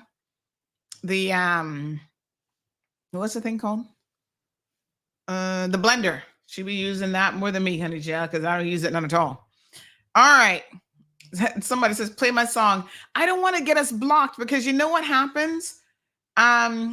Especially if it is a song like Faith Evans, even if they don't block us during the show, afterwards people are like, oh, I can't find the show. That's because this happened to us a couple of days ago, actually, when we were talking about CUC on Monday's show. We have to appeal it, and then they take a couple of days to put it back if they're going to put it back. So, oh man, it's such a pain in the rear end because we really take a chance with these songs. I mean, y'all know I love music. And so if I could incorporate a song into every single show, I would be here for it. You know, the other day we were blazing up the show with what's that Shensea's song? What's it called again? Hit and Run. Hello. Big tunes. But yeah, we get in a little bit of trouble when we do it. So, oh man. Let me see which Faith Evans song this is. I mean, I love her too. So her music. I wish that she did more as an artist, but That Girl Day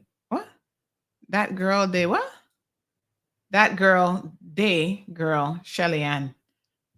You know what? We can get away more with some of the Caribbean stuff because if it's not like on a big record label, then, you know, it doesn't seem like the AI cares too much about it. But yeah, some of the others we got to be very, very careful with. Let me see here now. Faith Evans. And it's social media that blocks us, not radio, but social media. Let me see. Which one is yeah.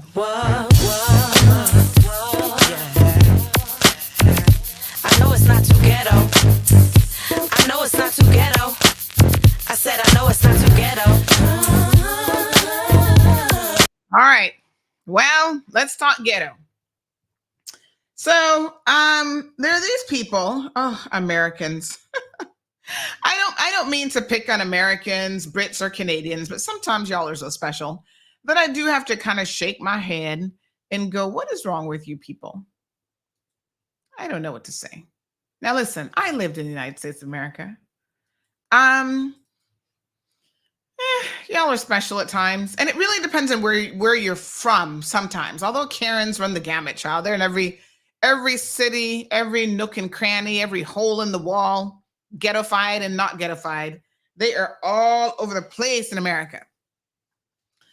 Oh, I just, you know, when I go there, a lot of times I just shake my head. I'm like, Sandy, just stay focused, honey child.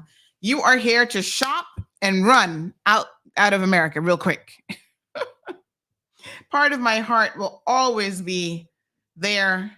Tampa, I love you, but some of your people are just downright absolutely ridiculous. So let me show you all the video in question. So there's this couple who decided, I don't know where they're from. They're from Alabama. Well, from that accent, I could tell that they were country bumpkins, honey chill.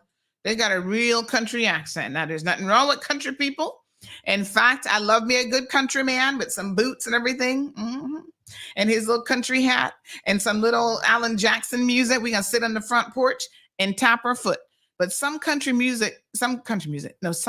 people are also some of the most ignorant people in the world because they just haven't been exposed to anything.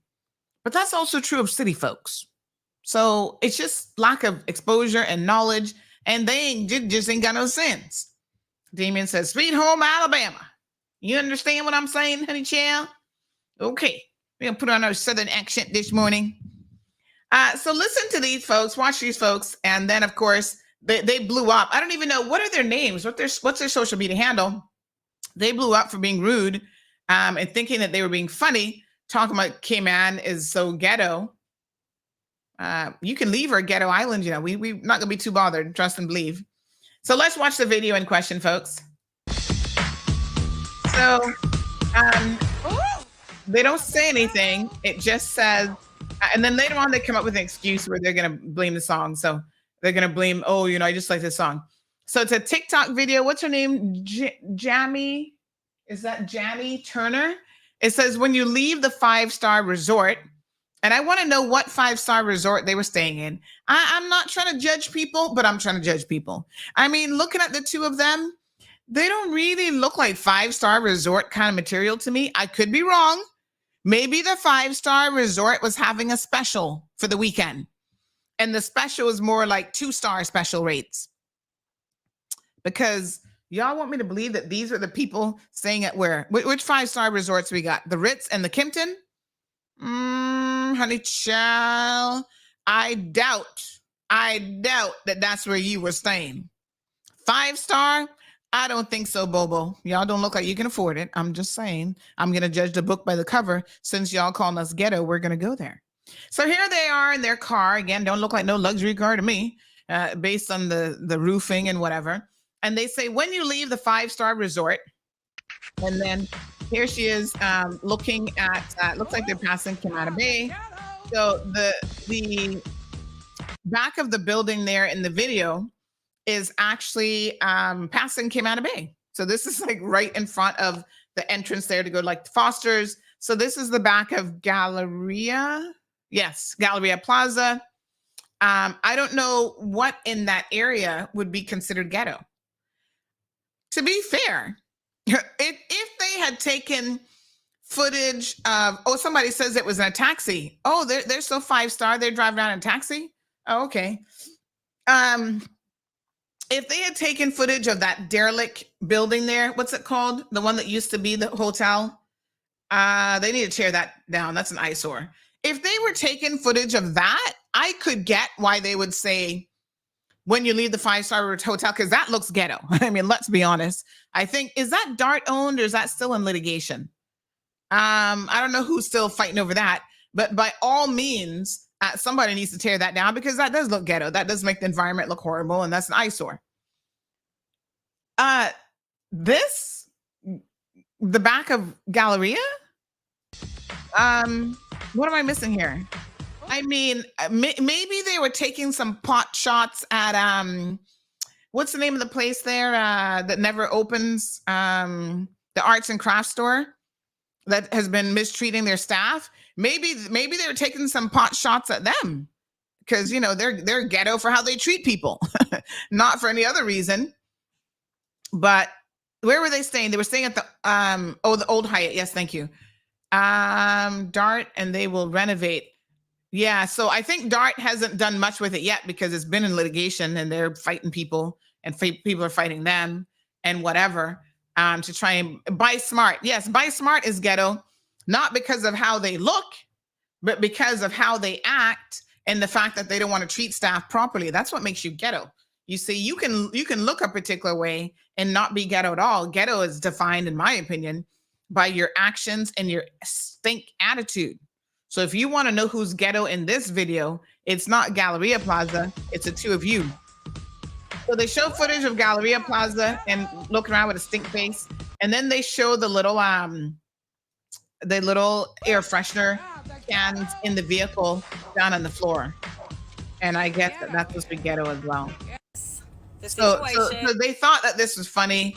Her drinking her, she probably got it from Starbucks, her little, you know, iced coffee drink. Then after she blew up for a minute and people were like, listen, lady, you know, your face is what's looking ghetto. Then she issues an apology. So let's hear what she has to say in her apology. So hold on, let me turn up the volume, honey chill. Yes. The situation that's going on. I posted a video earlier just being funny with a TikTok sound that TikTok suggested. I did not create that sound. I'm sorry if I offended anyone. I did not mean anything by it. If you'll look on my... Okay, just stop right there. When somebody says to you, I'm sorry if I offended someone, honey child, you offended people. Okay? This isn't an if you offended people. This is where y'all have not been taught with your ghettofied self how to issue a proper apology. The apology isn't, I'm sorry if I offended you. The apology is, obviously I offended you. That's why my DMs and the comment section have been blowing up. So I am sorry for offending you, not if. Can y'all try to learn how to give proper apologies? I am sorry that my ghettofied, stupid, trying to gain a few likes, video and attitude offended the people of the Cayman Islands. I was showing my ignorance as a country bumpkin, and I apologize. What does she do? Y'all don't know the art of just a proper apology and falling on your sword. She's gonna blame it on TikTok. Oh, well, TikTok selected the song for me. So you don't understand and really know how to use TikTok. And because TikTok suggests something for you doesn't mean that you have to use it. TikTok can suggest any kind of music. You can pick, you can say, nope, they do it to me all the time. I said, nope, I don't want any music. Or you can pick something else. So don't blame TikTok. Them poor Chinese people behind TikTok ain't got nothing to do with you and your stupidity. This is just you being dumb. All right. Let's hear the situation that's going on. I posted a video earlier just being funny with a TikTok sound that TikTok suggested. I did not create that sound. I'm sorry if I offended anyone. I did not mean anything by it. If you'll look on my page, it's obvious I'm not racist, and I just talk about loving everyone. It's obvious I'm not racist. Well, honey child, how's it obvious that you're not racist? Does that mean that you have like a black friend? You got one black friend, the one token black friend? So that's how it becomes obvious that you're not racist? When people say something like that, you do have to wonder, what you got to say that for? It's obvious you're not racist. Hold on. Let me try and look her up on TikTok, because I haven't even looked her up. Jenna, what her name is, Janny Turner. So it's obvious you're not racist because of what? Here she is, Janny Turner. Yes. Let me see why it's obvious that she's not racist. So help me out here now, because I'm going to be looking for the obvious signs that you're not racist. I'm looking for the one token black friend, first of all. So let's see if we can find them. Yes, honey child. Let me see. This is her account. I'm looking for the obvious signs that this country bumpkin ain't racist. Don't see any obvious signs yet. I just see her and the husband. He's definitely not a black man. Okay. Nope. No obvious signs yet. What am I looking for? Where's the black people? Is that what the obvious signs were supposed to be? Because I don't see anything. Nope. Still no obvious signs. Gosh, where's the obvious signs that she's not racist? Huh. Strange. Wow. I don't see any obvious signs. Do y'all see any obvious signs? Huh. Well, you might have to clue us in. Oh, look. She's got a video with two black people. Not her videos, obviously. Looks like she borrowed from somebody else. I don't know. This one talking about I'll never be poor. Okay, here's another black person being featured. So are those supposed to be, I mean, they're not like your personal videos. So it's not like you necessarily have any friends of color. I mean, you might want to expand the Alabama circle just a little bit, honey chill. So yeah, I don't really see the obvious signs. I'm trying here. But I mean, I don't know. What am I missing? There they are again. Okay. She shared somebody, a Black person's video. Is that what you do when you're not racist? You might pick one or two videos from other ethnicities. That ain't got nothing to do with it, honey child. So I don't know whether you're racist or not. I think you're just stupid. I mean, I'm going to be honest with you. I just think you ain't got no sense. And there's a difference between people who are stupid and people who are racist. Because a lot of racist people are not stupid people. But I think that you just made a mistake, and what you should do, instead of sitting here now blaming TikTok. I'm sorry if I offended anyone. I have not been able to respond because I have been flying off and on all day. I haven't had service, so I did want to come on here and address the situation. I do apologize. We were just making silly content. TikTok suggested a sound, and I apologize from the bottom of my heart if I offended anyone. That was not my intention. Once I realized that I had offended people and people started commenting, and I immediately took it down because that would never be my intentions to offend anyone. With all of that being said, again, I apologize. We apologize, and we do not promote any hate. We do not promote offending anyone. We love everybody. Again, we're sorry, everybody.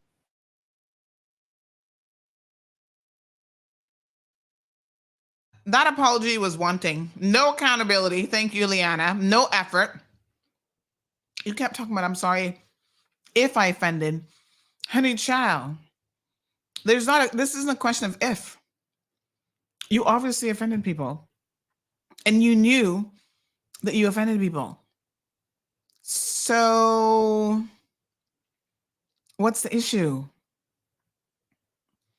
Oh, so she did one with our trip has come to an end. Tomorrow is back to reality. This was 2 days ago. After this drama, I guess, blew up, she decided to post a beach video of her and the husband on 7 Mile Beach having such a ghetto fabulous time. Look at these ghetto people on the ghetto beach. What are y'all doing? That's so ghetto, honey child. Who does that? Oh my gosh, y'all are so ghetto making these stupid TikTok videos. Listen, social media can get enough of y'all in trouble, you know. Because, you know, we've been there. Sometimes you get on social media and you just can't control yourself.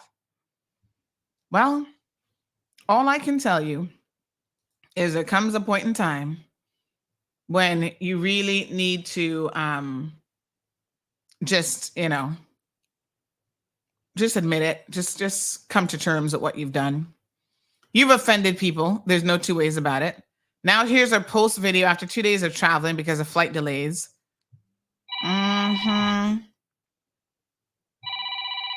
What a mess. Everybody wants to be TikTok famous. Good morning, caller. Morning, Sandy. Hello. I don't know if I called it. Yeah, hello. Hi, honey. How are you? I'm good. I don't know if I called the wrong time, but I want to change the subject a minute if possible. To talk about some accountability that's happening in this island here. Okay, tell us. Okay, I can put you in a scenario first, right? And just to get your feedback from it. Okay, say you go to dinner one night, or say you go to lunch one day, and after having your nice lunch and your relaxed time, they come with the bill and you're paying your bill with your card, but because you're the person who advocate for this no cash society, right? Because it's safer, right? Okay, say you give them your card, and they come back and tell you, say, yo, but your card declined. But yet you know that you have money in your card. So you tell them, say, give me 5 minutes, I'm going to go to the ATM next door and get some cash and come back to you. You go to this ATM next door, and when you go to the ATM, same thing. No working. And this is the card for the bank that owns the card, say RBC. Right? Okay?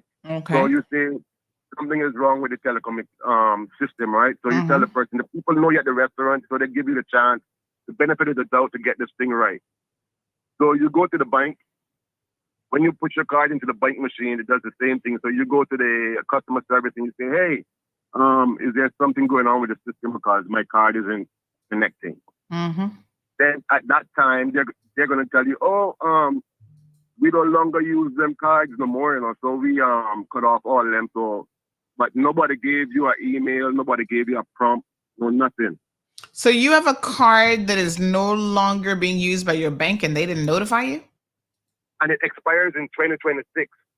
You see, this is why you need to be banking with CNB. I hate to tell you. Well, again, call out the culprits. No, this was RBC. Oh my God. This happened to me yesterday. And there was no sorry excuse for it. Because like I told them, what happened if it was a medical emergency and I needed this money to deal with the thing at the moment? It's a life or death situation. What would they tell me? That's no customer service. And this is a service that we are paying for. But yet at the moment, nobody could tell. Suppose I was a trader and I'm trading online and I needed my money to close a trade at the moment and I lose a couple $1,000, a couple $1 million. Who's going to rectify that? Couple $1 million, honey child. Well, first of all, I can tell you that you're not going to be doing any trading online with these banks here because they don't allow you to use your cards to purchase any kind of crypto or anything like that. You can't do any Bitcoin or anything, so that wouldn't have made a difference. Just FYI. Well, I'm just saying, but yes. I'm just saying, okay, they let a deal pass me up that I needed my cash then and I had my cash. It's not a fault of mine because we're in 2024. My card expires in the 4th of 2026. So a lot of people now messaging saying that, they had the same issue with RBC. Well, this is slackness. I don't know who's the manager over at RBC, but let's see if we can give them a call to find out what's going on. Please blow them up because this is a real fact.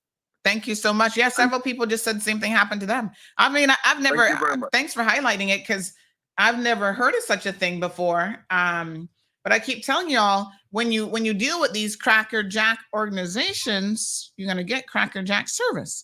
Now, not for nothing, but there is a particular reason why I stick with CNB. And it is called customer service.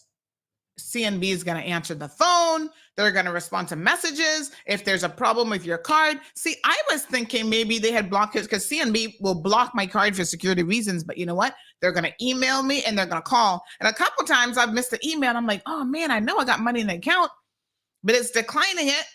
And I email them real quick. They're like, Miss Sandy, we messaged you at 2:45 a.m. Didn't you see the message? Because we weren't sure about this transaction. I was like, oh, thank you all for looking out for me.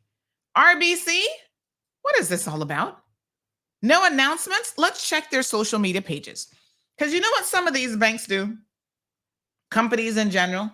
RBC, they throw up a little thing online, and then they expect that everybody is going to see the message, whether you see it or not. And then they feel like, oh, we have met our obligations. You know, we don't have to worry about anything else. But Royal Bank, isn't that where my friend Gemma is? What's going on over there? Y'all need to do a better job of notifying your customers. This is no bueno. Let's put them ghetto people on hold for a minute. Royal Bank of Canada.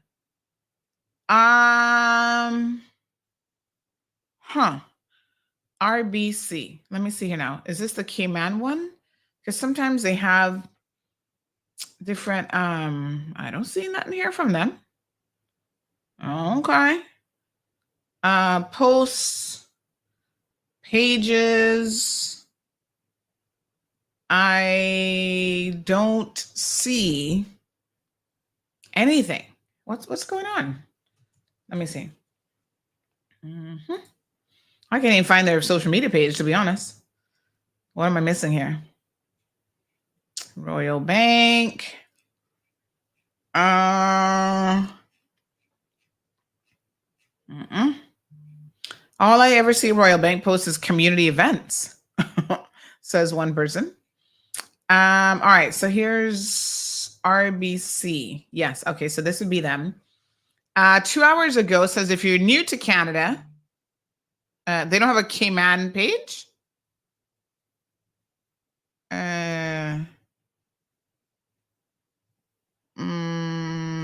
This is like the Canadian page.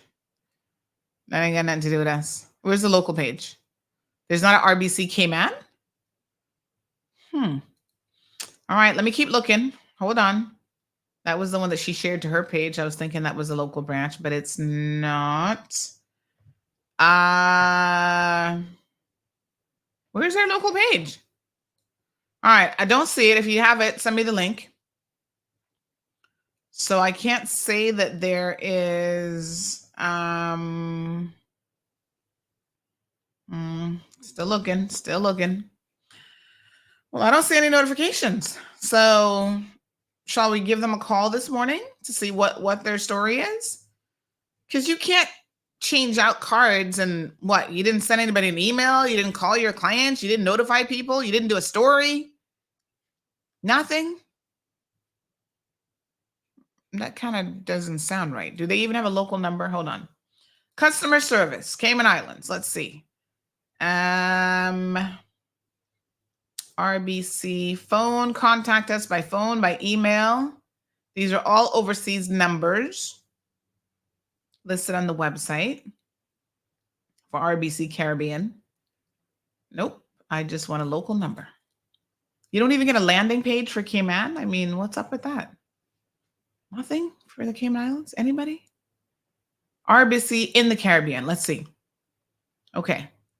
949-4600. There we go. Finally. Customer service.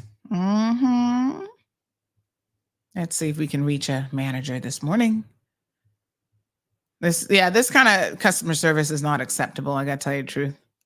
They got to do better. 949. Oops. Hold on. 949-4600. It is 9 o'clock. Banks open at 9, right?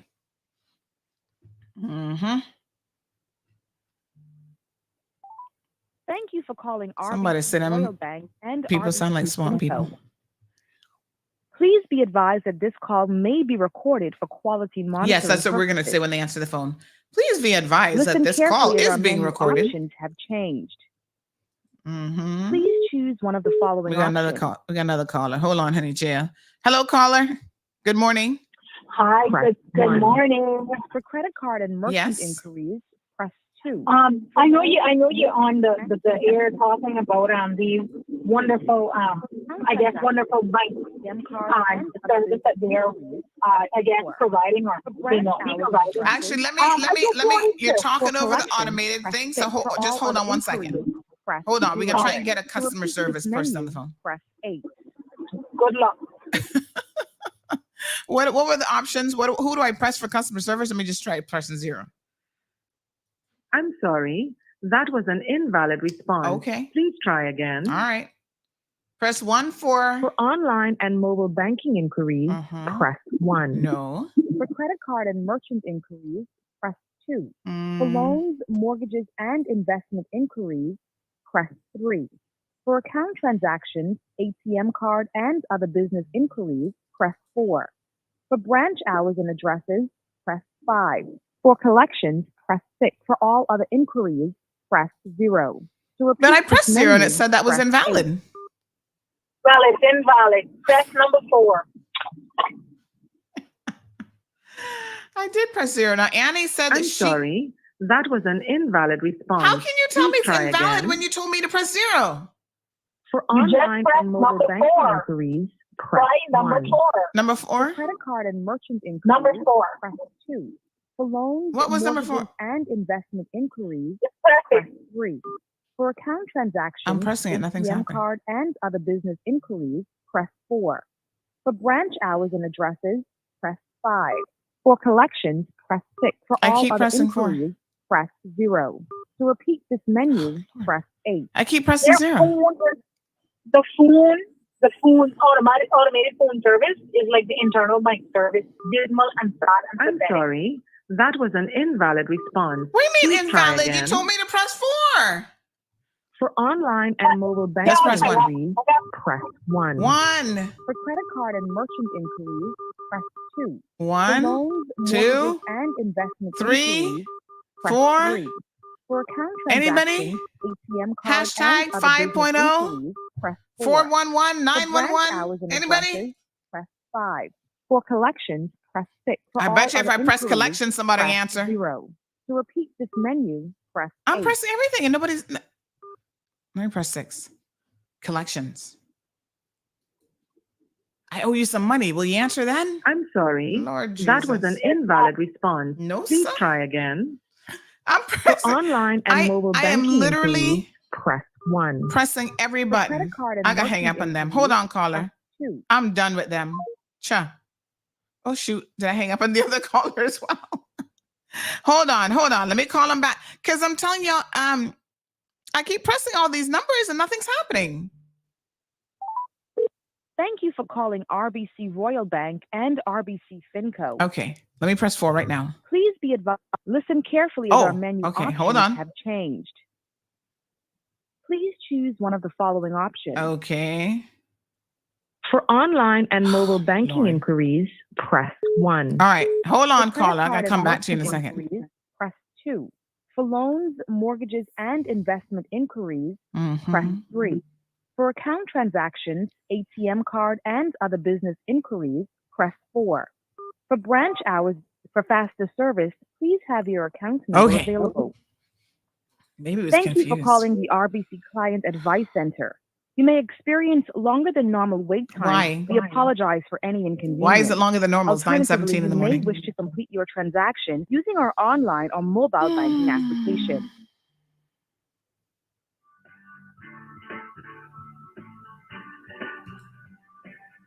Okay.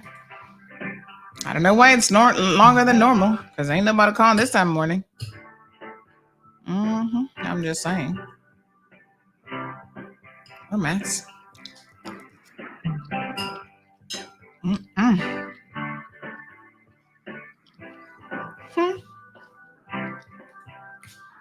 No, sir.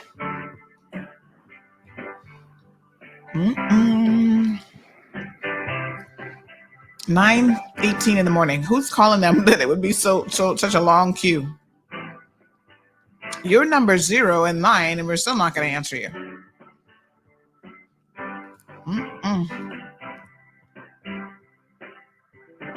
Peter says I went to RBC in March to withdraw cash, and they told me after banking with them for 55 years. Says that my name is not on the account. What? They finally rectified it just last week. Whoa. March and last week? Why wasn't your name on the account anymore? No, sir.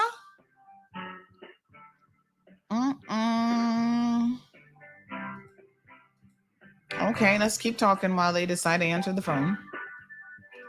Corsita says same thing happened to my hussy. His card wasn't working. So he went inside and they told him to stop using them cards. They stopped using them cards, but never reach out to him to let him know the card was changed. Wow. What a mess. Damon says good luck. You will get a mailbox full. Sandy,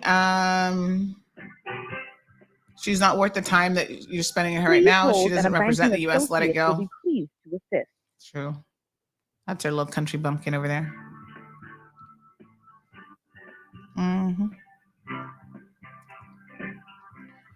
Everton says they need to revoke these people's licenses. That's not the way that you treat the customer, even if you know that they were selling expiration goods. Huh? What are you talking about, Everton? I think you're off on a frolic of your own because I don't know what conversation that's about. Rena says, what a mess. Yeah, nobody's answering. Leroy says Sandy needs to go there live. I'm not an RBC customer, so I can't really say too much about them. But I bet you, listen, how long have we been on hold when we finally got a thing? Hold on. 3 minutes and 47 seconds. I can tell you right now, if I called Cayman National Bank, within 30 seconds, I'm going to have somebody on the phone. And I'm not talking about calling no direct numbers, you know.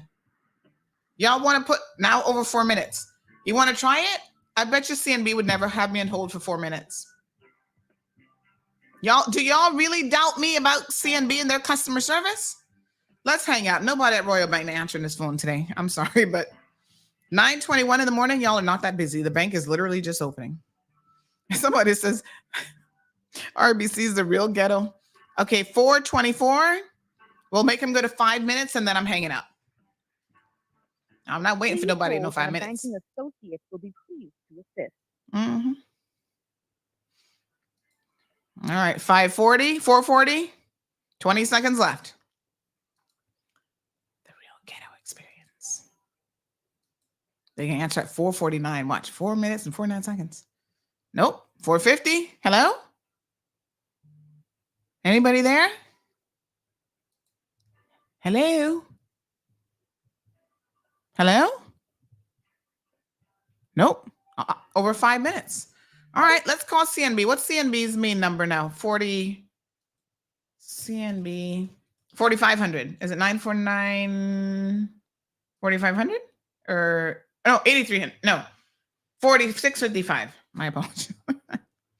I was kind of close. 949 4655. Customer service. All right. That's the main number for the bank. I thought it was National. Okay. The bank of choice in the Cayman Islands. Mhm. Please note your call will be recorded for quality assurance purposes. If you know Somebody the says extension Rio Bank is an hour trying behind us to because reach, Bahamas, please but press I'm calling a local number. Why would that be in the Bahamas? Press 2 for customer service. Oh, hold Press on. 3 for online Customer banking. service. Thank you for contacting Cayman National. Please remain on the line, and the next available agent will be with you shortly. Mm-hmm. Thank you for contacting our customer support team. All of our agents are currently unavailable.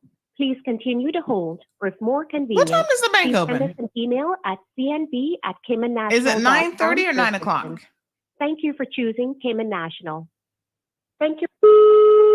Hold on, honey chill. Good morning, Cayman National Customer Support. How may I help? Good morning. How are you? I'm good, and you? I'm good. This is Sandra Hill. I was just calling you guys to see if you could answer the phone in less than 1 minute. And honey child, you came in just at 57 seconds with a live person. 57 seconds. I know. Yes, we wanted to see. So that was like almost a minute. Almost a minute, but you still made it under a minute. That's funny. Yes. Well, thank you so much. We like to talk to live people. You guys have awesome customer service. And what's your name, young man? My name is Zachary. Zachary, big shout out from all the Frank. CMR folks this morning. Sorry, I didn't hear you. I said big shout out from all the CMR listeners this morning. Love the customer service. Love that you guys actually answered the phone. Thank you. Thank you. Have a good day. How can I help today? No, I actually don't need any help. I was just calling to see if you guys were going to answer the phone in a timely fashion. Oh, okay. Really? Yes. Have a good day. Thanks very much. We appreciate it. All right, no problem. Bye-bye. Okay, bye-bye. Look, that he was still trying to help me. See? Told you. Less than a minute. I don't know about these other ones, boy. Y'all want to test Butterfield? Ay. What a hot mess. So I don't know what's going on with these cards. We'll try to find out. But here, I'm going to put in a shameless plug. Royal Bank of Canada, if you guys are doing a card changeover, you want some news to go out, contact CMR. We can help you with all of your public relations announcements. Cayman's #1 news source. There you go. Teus says, boy, Sandy, thank you. I went there early last month to open a bank account, and they still have not gotten back to me, even after going there to say if my account was open, I will just forget about them. Did you contact CNB about that bank account, honey child? They'll have you open just a couple days. Damien says, CIBC, I'm still waiting on a reply to an email from 3 months ago. Oh, my God. What is wrong with you people? Taya says, I will remain at CNB. Don't need this drama. Girl, stay right where you are. Speaking of CNB, they're chasing me. This is how great their customer service is. I'm supposed to have a little online session with them, and they're messaging me as a reminder, please don't forget to let us know what time you're available. Yep, Just got that email up to yesterday. In fact, Miss Sharon Banks, she is the digital sales specialist over in card services department. And then they copy other people in the email in case they're out of office or something else. Somebody else can help you.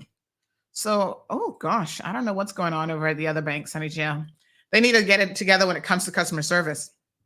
I mean, it's getting so ridiculous now. The fact that you can't get a real person to help you with anything. It's like crazy.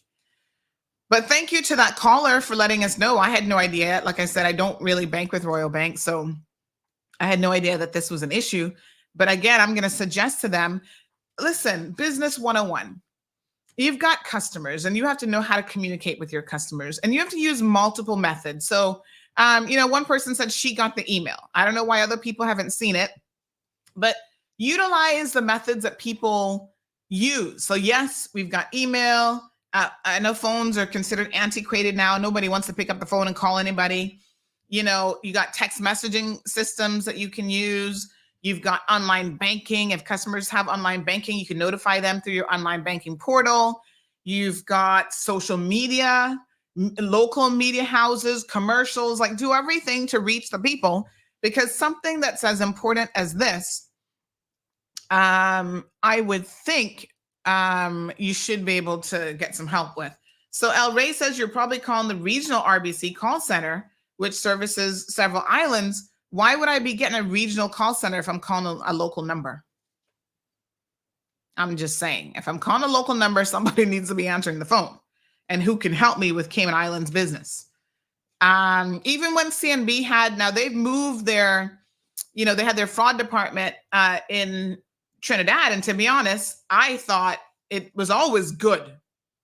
Any little purchase, they'd email. I tell them to email me because a lot of times you can't reach me by phone. I said, email me first. So they have my preference. They'll email me. And it's always been excellent. But when it was in Trinidad, them Trin is working 24/7, honey child. They had them working around the clock. Literally 2:00 in the morning. They're up on the emails. We've just seen a transaction in your account. Is this legitimate? And I'm like, yep, good to go. No adult channels for 2:00 in the morning. I was like, probably on Amazon or something. But no, they have wonderful customer service. They have wonderful, in fact, I saw a comment here from, I think was that you, Shaka? That said, Auntie Sandy, are you aware of the fact that CNB was one of the only, if not the only bank that the ATM scammers couldn't hit in that recent hit by the 2 scammers caught at the airport due to their robust security currently in place? No, I didn't know that. And if that is true, I'm going to be honest with you, that would not surprise me at all. Because, I mean, listen, even though I order quite a bit of stuff from Amazon, CNB is on the money. So even within my Amazon purchases, they have a profile of, okay, these are the things that Auntie Sandy likes to purchase. If they see anything unusual outside of that behavior, they're going to block it. They're going to block my card. No, honey child, no, I'm not going to be scamming you, Auntie, with your $2 in the bank. And I'd be grateful. Thank you, CNB. Shaka says you need to start a shopper program for businesses in Cayman to test their resilience and customer service. Child, they don't even know anything about secret shoppers and stuff. Cayman, listen, not to really buy into the whole ghetto thing, but I will say this. There are ways in which we can elevate our customer service. Okay? I'm just saying. Big shout out to the Kimpton, by the way. I need to post this one on Facebook. I went by there last week to pick up a friend. We had some family visiting, and they stayed at the Kimpton with the kids. I told them they could stay with us, but I guess we not 5-star, honey chill. Nope, we not 5-star, enough for them. I think they wanted to have access to the pool every day, and they could just send the kids out in the kiddie pool and feel, safe. Nobody gonna grab them up or whatever. I guess, I don't know. To have the whole experience, they could just grab dinner there. They don't necessarily have to, drive anywhere, whatever. So we went to have lunch with them, and I went to pick them up one day. And I pulled up in front. They come right out. The concierge people at the Kimpton came out. They're going to go ahead and take the car. And I said, no, I'm just picking up some people. Okay, ma'am, just please park over here. And can I get you anything while you're waiting? Would you like some water? And it was so hot that day. Legit, I was like, yes, please. I need some water. It is cold. I mean, hot out here. I'm burning up. So I'm gonna show you all the little picture. I did take a picture of him. So he was like, comes up with his old silver tray with some water on it. I was like, look at you people knowing a thing or two about customer service. Look at that. Love it. I said, thank you, sir. He's like, you're welcome.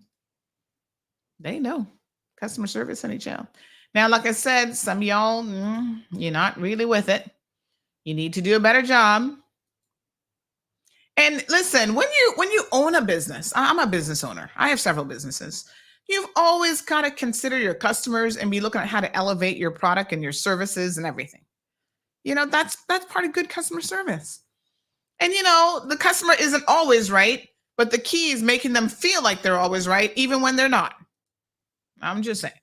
Okay, so let me try to I'm gonna try to find this picture. See if I can show you guys this. But anyway, as it relates to these ghettofied people, I don't know what to tell you, honey child. They need help. They need Jesus. Most parts of Cayman, I'm not saying that we not got some sections now that even myself would call ghetto, but that's for me to do as a Cayman, and that's not for you to come and visit our beautiful island. People said they were staying at the Westin. The Westin is a beautiful resort. I love their massage parlor. Big shout out to Jim and his team there at the Westin. They do a phenomenal job.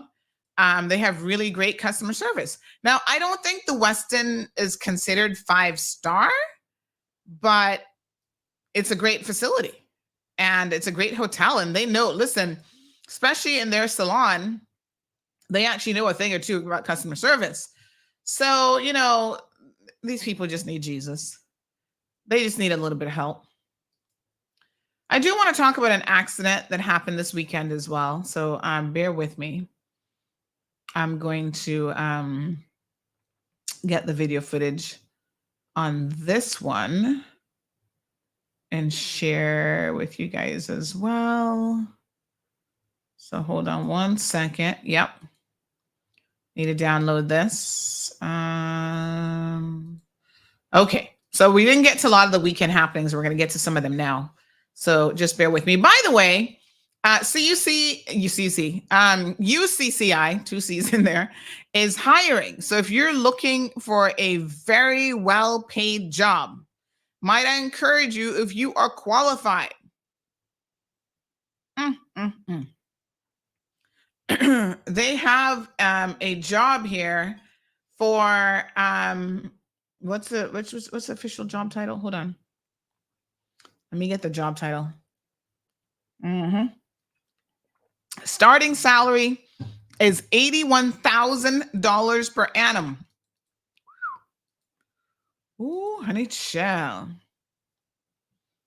They're looking for a program director for technical and universities, vocational education training, TVET. And it's a very, very good salary. Of course, you got to be qualified, master's degree in TVET or related field, teaching experience in higher education, experience in TVET program development, strong communication and leadership skills, fiscal management, key responsibilities, curriculum management, student and faculty recruitment, collaboration with industry leaders, starting at $81,252 per annum. Not too shabby. I'm just saying. Get on it, honey chill. Hold on here now.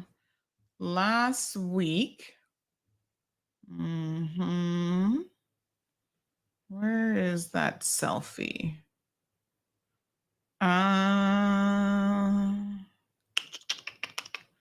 Yes, hold on.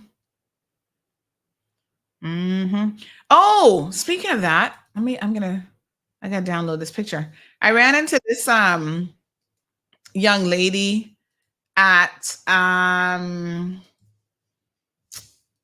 Price Right. She was actually on the show. She had her remember the one who had the hip surgery? I coincidentally ran into her. She was here with Health City Cayman Islands. I coincidentally ran into her, and she was talking about, she's like, oh, Miss Sandy, it's me. And I'm like, who's me? I'm the young lady. Oh God, what's her name now? Oh, it begins with an S. I have to look it up. But anyway, she was saying that, she was on the show talking about had the hip surgery. And I was like, oh, yes. She said her quality of life has been so amazing since having this surgery. So we did a little selfie together. I'm going to put that up a little bit later on. Let me just see here now. Where's that picture that I'm looking for? Oh, here he is. Yes, sir. Hold on. It's so funny when you start looking through your pictures, you realize how many pictures you actually have, all 90,000 of them. I need to figure out how to back up my iPhone, just wipe all the pictures. Hold on, Instagram. Gonna bring you guys back. Give me a second. Anyway, just the final note on these ghettofied people. Listen, you don't have to like us and you don't have to love us. This is one of those things in life that you're going to have to accept. Everybody has their different tastes, their preferences, whatever the case may be. What you don't do is you don't really go to people's country and you don't insult them. There's a lot of ghetto places all over the United States of America, and I mean real ghettos that would put Cayman ghettos to shame. Like, we ain't got no ghettos compared to America ghettos, right? Drug infested California. You go down to the where you put the stars on the sidewalk, Hollywood, whatever they call that area. Homeless people everywhere. I haven't been to California in a long time. In fact, I've only ever really been to California once, but I did a whole trip, US one, and it was very, very interesting. California is a very interesting state. I only saw a snippet of it, but every area of California can be so incredibly different. But even the celebrity-filled areas of California are ghetto as heck. You got zombies laying on the sidewalk, homeless people. America, for being the big, bad country that it is, and it is amazing in a lot of respects, and a lot of other respects, it just brings the whole place to shame. The degree of homelessness that they have, and they've not been able to get a handle on any of it. There are people who are like, I'm done with California, I'm moving. Florida is too expensive. You can't afford home insurance anymore in the state of Florida. It's just a hot mess of a situation. So, you go fix your ghettos over there first. And Alabama probably has quite a few country ghettofied places. Go fix that before you come to the Caribbean and insult people. I'm just saying, y'all have a knack for really insulting people. You need to work on that. Okay. Get some help. Seek out Country Jesus. Country Jesus is going to help you. All right. Let me see here now, honey chillin'. So let me see. Hold on, folks. So big shout out to these folks that I ran into last week. Let me see here now. All right. So this young man at the Kimpton, I don't know his name. They all wear name tags though, so I can probably look at the name. Can anybody see the name? Anyway, brought me 2 bottles of water. Thank you, sir. It was so hot. I really needed it. Drank both of them. Really appreciate it. And then the young lady here, let me try and get her picture for y'all. Hold on now. I'm going to save this one so I can find it. Is it Shelly? Oh, Chantal. Her name. Oh my gosh. Her name is literally right on her uniform. That helps. Chantal, big shout out to did I save it? Where did I put it? Big shout out to Chantal. She has her own little massage business that she works for. And she said, Sandy, give me a call. I'll link you up with a free massage. You can try out her services and then recommend it to your friends and family. I'm like, oh, that's so nice. Thank you. I might just take you up on that. Yes. Where's the image? I'm trying to save images, but it's just not. Why is the image not showing up? Save as JPEG. I keep saving it and then I still don't see it. Okay, something's weird's going on here.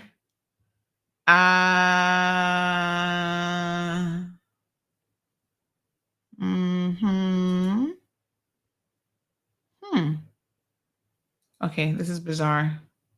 Anyway, I'm going to do a screenshot instead. So let's pull him down. Hold on. There she is. Thank you, Miss Chantal. Doing great after having her hip surgery. Moving great. She's like, my whole quality of life is so much better. There are things now that I can do, like lift a massage table, that I couldn't do before. All right. Here's some of the madness that is going on in the Cayman Islands. Check this out. Is this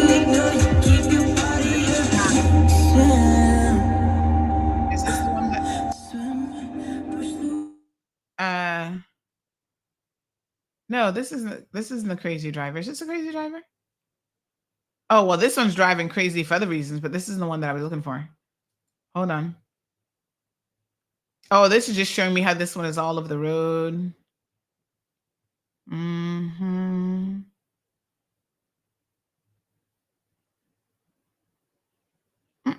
No, sir. All right, that's not the speed demon one that I was looking for. There's one that is out there speeding like a bat out of hell. I'll try to find that one. But in the meantime, here's this one from Cayman Brack. She's lucky to be alive today. And somebody told me that she was in the comment section on social media talking foolishness about, oh, well, you don't know the real story. You posting this, but you don't know what really happened. Child, please, go sit down. Go sit down. How much do you think we need to see to know that you ain't got no sense? Look here. Look here. Look at this car come speeding down and almost ran into, is that potted soil? She almost took out the light pole right there. Look at this. Look how close she came to taking out that light pole. I mean, she just skirted around the light pole, then almost ran into the potted stuff there at Mr. Tibbett's place. And then they had to go and clean up her mess afterwards. And there's a vehicle now being towed. This is like 4 something in the morning in Cayman Brack. So her and her friends, that's her. She had put that up the same night, talking about put your cups up. And that's her drinking out of 2 alcoholic beverages at the same time. So she claims that, oh, I probably wasn't drunk. Her and her friends were messaging. I probably wasn't drunk, and the other car cut me off because they wouldn't let me take over. Girl, please, you are asking for, your own personalized casket. Like, seriously. What kind of foolishness are you doing, girl? I mean, what? What is this? It just is redunculous. Taking your life into your own little young stupid hands doesn't seem like it is a good idea to me. So apparently somebody posted some other videos. She's posting videos of her injuries. Her face got all scraped up. All I can say, girl, that's the least of your worries. You are very, very fortunate and lucky that you walked away from this accident relatively unscathed. Your life is still intact. No limbs broken, no nothing. And you live to see another day. You should be thankful to the good Lord. And what you need to do now is stop speeding, because the backers say you're always speeding up and down their roadways and you're always drinking and driving. And so my recommendation to you, young lady, is take this as a second lease on life, a second opportunity to correct your behavior. Because I don't know how young you are. I mean, you look relatively young, but value your life. So this is her after she gets scraped up. Looked like she was in the hospital. Hopefully they did a blood test for the police. But there she is, got some scrapes and stuff all over her face. Still very, very fortunate. When you're driving like what we just saw, yeah, you're lucky. Look at this. Had she hit that light pole, she would have been dead. And you see how close she came? I think the light pole might have, let's just rewind it a little bit. I think the light pole might have even scratched the side of the car. Now she's trying to blame this truck for, oh, they weren't letting me overtake. Overtake where? The truck is here driving, minding their own business. You come in from behind like this. You're using the light pole to overtake. That's not even the side of the road that you overtake on. So I don't know why they're trying to blame that vehicle. I saw some of y'all like, oh yeah, but that vehicle was wrong, because they should let her overtake. She came from behind the vehicle like a bat out of hell. I don't even think that he had sufficient time. Look at this. 100, 2 100, 3 100, boom. There she is about to run into him. That's not how you overtake. Now, I don't know what cracker box she got her driver's license out of, because I'm convinced that that's what y'all doing. You're not even purchasing them anymore. You just go get the cracker box, what is it called? Cracker box, Cracker Jacks. Is that what they're called? And you just throw it up there like nothing. What the heck? Y'all need to do better. Do y'all know how to properly overtake a vehicle? And there's certain places that it's not safe to overtake. When you're coming into an area like this, yeah, that ain't safe to overtake right there. And that's why she almost ran into a light pole. Y'all need to stop foolishness. Seriously. Anyway, she made it out alive. Taking no accountability for her behavior, blaming other people, blaming the other driver, and so forth. No, sir. My gosh. I'm really going to suggest to y'all that you do a better job with this sort of thing. Okay? Learn how to drive, folks. If you want to overtake someone, you do it at a reasonable speed. You don't do it like this. And you also should be using your flashers to let them know that you intend to overtake them. That's good. That's good driving. You give them notice like, hey, I'm about to overtake you in a safe and reasonable manner. And that was not it. She's lucky to be alive. All right. There was another incident. Let's talk about this one because we never did get to talk about this. Down by the vicinity of the Indigo Hotel that happened on Saturday night. We got video footage of that as well. Cracker Jack box. Remember when you used to get like a little driver's license, fake driver's license thing in there? That's where y'all getting your driver's license from. Thank you, Siobhan. Garrett says some people don't know what the line means in the middle of the road. Like seriously, if the line is solid, even if it's not solid for some reason, you're coming into a bend, use good driving common sense and knowledge. And there's certain areas that you cannot and should not overtake. Because when you overtake, you got to make sure that you can see what's straight ahead on the other side of the road and that you're not endangering anybody's life. No, sir. Oh, and Shamar says that that's a 24-hour mile per hour zone, which I think most of the BRAC must be 25. And she was not doing 25. There is no doubt about it. Debbie says the video is enough proof. Richard says, where are they going? The BRAC is a tiny rock. Child, at 4 o'clock in the morning, I guess she's in a hurry to get home before she turns into something, right? She's like the princess that's going to turn into a pumpkin or something at 4:30. I don't know what the rush was. How many police officers does the BRAC have? Probably 2 or 3. But that's not going to help people like her. What is a police officer going to do with a driver like that on the roadway? Get themselves killed? The most they can do is stay out of the way. Damien says, in all fairness, the truck driver should check the rear view mirror. I want you to look at that again and tell me in 3 seconds how much of a rear view mirror check he had to try to get out of her way. Look at it. Look at it. Here he comes. So let's give him the benefit of the doubt, because remember now, your sight and what you hear operate at 2 different levels. Which one is quicker, sight or sound? I think it's sound is quicker than sight. Yes? So visually, you're not hearing nothing. He might have heard something, and then his brain is trying to process, well, what did I actually hear? Sight versus sound versus hearing, like which one is quicker? I think hearing, let me see. I think sound is always quicker, right?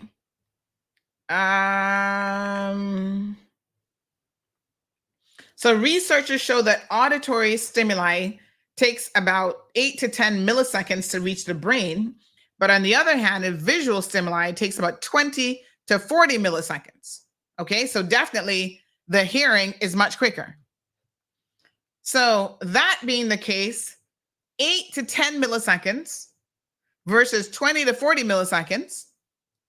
And I mean, literally, in this video, if we try to count the number of seconds, like let's start counting from here. When we see his headlights, 1, 2, 3, he almost reaches the pole himself. So at best, 4 seconds. And she's on the other side of the pole at that point. What kind of speed do you think that she was doing? I don't think the truck driver got nothing to do with this. He is just lucky that he didn't get himself, that she didn't kill him. So someone says that her vehicle did get scraped up. The light pole dented her car, and she even cussed the man that was in the truck. Oh, wow. Real piece of work. Real piece of work. Somebody said she must have been chasing man. I don't know.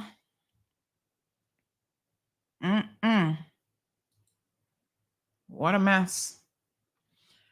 These idiots are really trying to blame the truck driver. WT, you know what?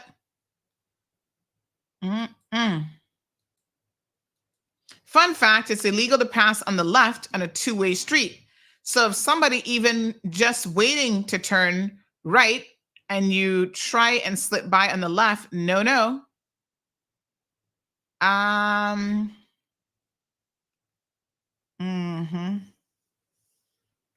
trying to think now. It is illegal to pass on the left. Yeah, but she was passing. Wait a minute. What side of the road do we drive on again? My brain can't process. Hold on a second. I'm thinking about this. I'm having a moment where I'm like, do we drive on the left or the right? We drive on the left. So now he would have been driving. I'm just trying to, let me look at this video again. So he's on, oh yeah, he's on that side of the road? Oh my God. So how would she, oh, I see what they're saying. Well, no, she wasn't trying to overtake him on the left, because then she would have been on the other side. She would have been in the bushes. No, she wasn't trying to overtake him on the left, but she just should have been trying to overtake him in those circumstances anyway. I don't know. I don't know what's going on. Bad drivers, and we wonder why we have so many accidents on our streets. All right. So down by the, let me bring you all up to speed now on what happened. Let me get the video footage of this one. This happened down by Indigo. And this would have been, let me just see. This would have been Saturday night, like 1 something in the morning. The whole RCIAPS team was out and about. And I'm going to give you all the backstory. So this is a funny story in a way, very ironic, because it involved the stealing of a vehicle, and the vehicle went missing. And then the people who owned the car, they were like, we need some help finding your vehicle. And then there is a photo quite funny enough, with the like stolen vehicle. Well, the stolen vehicle ends up being involved in an incident. Have a look at this. This is it. Lots of police out by Indigo on Sunday morning, Saturday night going into Sunday morning. This is like after 1 o'clock in the morning. And really, this was a situation where a man and a woman were having a domestic incident, and he attacked her. And I think another car stopped trying to intervene and offer some assistance. Mm-hmm. And so he then found himself in trouble with the popo. So these people are at the Indigo, staying at the Indigo already. And there he is being taken off in handcuffs. I haven't heard yet who he is, funny enough. But yes, he was assaulting a woman and then causing issues with the police. So they put Bobo in handcuffs, and you see them leading him off there. But it required quite the police response. Y'all gotta learn how to behave yourselves. I mean, seriously. Let me show you another one. There are people there enjoying a good time at the Kimpton Honey Trail, and they were, having a couple drinks on the patio, and they're like, "Oh my God, let me send this to CMR. There's some breaking news here right now, honey chill." And when we got it Sunday, we were like, So there it is. Police were in full force. They're like, "Oh, you're not gonna be beating her up tonight, honey chill. No. Leave your women alone. Leave your men alone. Physical violence is not the answer." Speaking of physical violence, it would be remiss of me to not address this elephant in the room. Y'all like, "Oh, good. Oh, Sandy, why you gone there?" Last week in Windsor Park, there was an incident that occurred. And of course, the people connected to the incident, they always want to deny what's going on. So we were getting word that there was some sort of stabbing incident in Windsor Park from multiple sources. You're like, "Sandy, what's going on? There's a stabbing incident, blah, blah, blah, blah, blah." And then we heard, of course, that it involved, this was last week, the 30th. What day was the 30th? Thursday. Yeah, they say it forwarded. The two of them stab up each other down Windsor Park. And of course, it's so funny when the person first said it, the first person that came to my mind, it turned out that it was him, Andre, and his current woman, Michelle Hunter. It turns out that they were involved in some sort of altercation. So, as is typical, we put it up, and then we sit back and we wait for all the details. Now, his ex-wife, I don't think they're divorced yet, so probably still his wife. Sasha was defending this situation, saying, "No, this is fake information, fake news. They were not stabbed. They were not in the hospital to get no surgery, this, that, and this thing." Well, what we do know, the police provided the information, so we got it straight from the horse's mouth. Most of the time, the police do not provide anything on domestic situations, which I think is very interesting. Just like there was a gentleman who assaulted a woman down Prospect, I think that was last week as well, by throwing acid on her, and the police don't report on these things. We have to ask them, "Hey, our sources reveal there was an incident down Prospect, down this street, around this time." We have to really pull it out of them. So somebody said they're like Ike and Tina Turner of Windsor Park. And that's not a good comparison. Trust me. They're talking about when they were in a relationship and Ike was always beating her up. So here they are, police, they were in denial mode.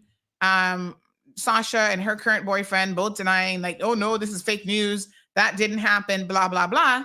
So we're like, okay, well, if you say it didn't happen, you're claiming nothing happened or no stabbing happened. And then we won't say what happened because, this and that. I said, okay, let's just ask the police. This is what the police said. Police have confirmed that they responded to an assault incident involving persons known to each other in Windsor Park yesterday morning, Thursday, the 30th of May, and that there was no stabbing. Now, I don't know what kind of assault y'all are engaging in where both of you end up in the hospital, but trust and believe me when I tell you that that's not a good situation. Okay? Now, they've since kissed and made up, and of course, they love to take to social media when they kiss and make up and post this sort of thing. Great evening with my sugar, hashtag mine's forever. And then he did another one where he said, until death do us part. Son, be careful the words that you put out into the universe. Because what I'm going to say to you now, with all seriousness, right? Setting aside everything that you may think about Andre and whatever, you got to get your life and your situation under control. There are people who believe that you've always beat women. And so when you're posting stuff about until death do us part, Lord Jesus, please take the wheel, because you don't want those words to come to any sort of degree of realization. Get yourself some professional help. If you like to put your hands on women, that is not a good look. It is not healthy. It is against the law. And one of these days, you better believe it's going to come down until death do us part. Because listen, women are different, You might have been beating the last one for the past 20, 15 years, whatever. And this one now, she already put you in the hospital just Thursday. She's not going to necessarily take the beatings in the same kind of way. All right? So the time that you're spending on social media, flaunting that you were in such a great relationship. I mean, these pictures are so disgusting, first of all. I don't need to see adults with their tongues down each other's throats. Please. Save that for the privacy of your own homes and hopefully your own bedrooms where there's no children or anybody else watching this nastiness. We don't need to see it on social media. Spare us. We've already seen the videos of what your mouth be eating, and let's just say that it ain't pretty and it ain't nice. My God. You would never be able to touch, honey child, you wouldn't be able to kiss my foot after the videos I've seen of you and what you be doing. Not even the bottom of my feet, your lips could be touching. So hear me and hear me good. Get some professional help. Drugs and drug addiction is a hell of a thing. Even without drugs, some of y'all are just in a world of trouble when it comes to your domestic relationships. We had one the other day in the neighborhood. And I keep saying, this woman is staying there. She's a Caymanian married to this Jamaican Rasta guy, and they're all fighting each other and locking him out the house. And, we had all these FRU units in the neighborhood the other night.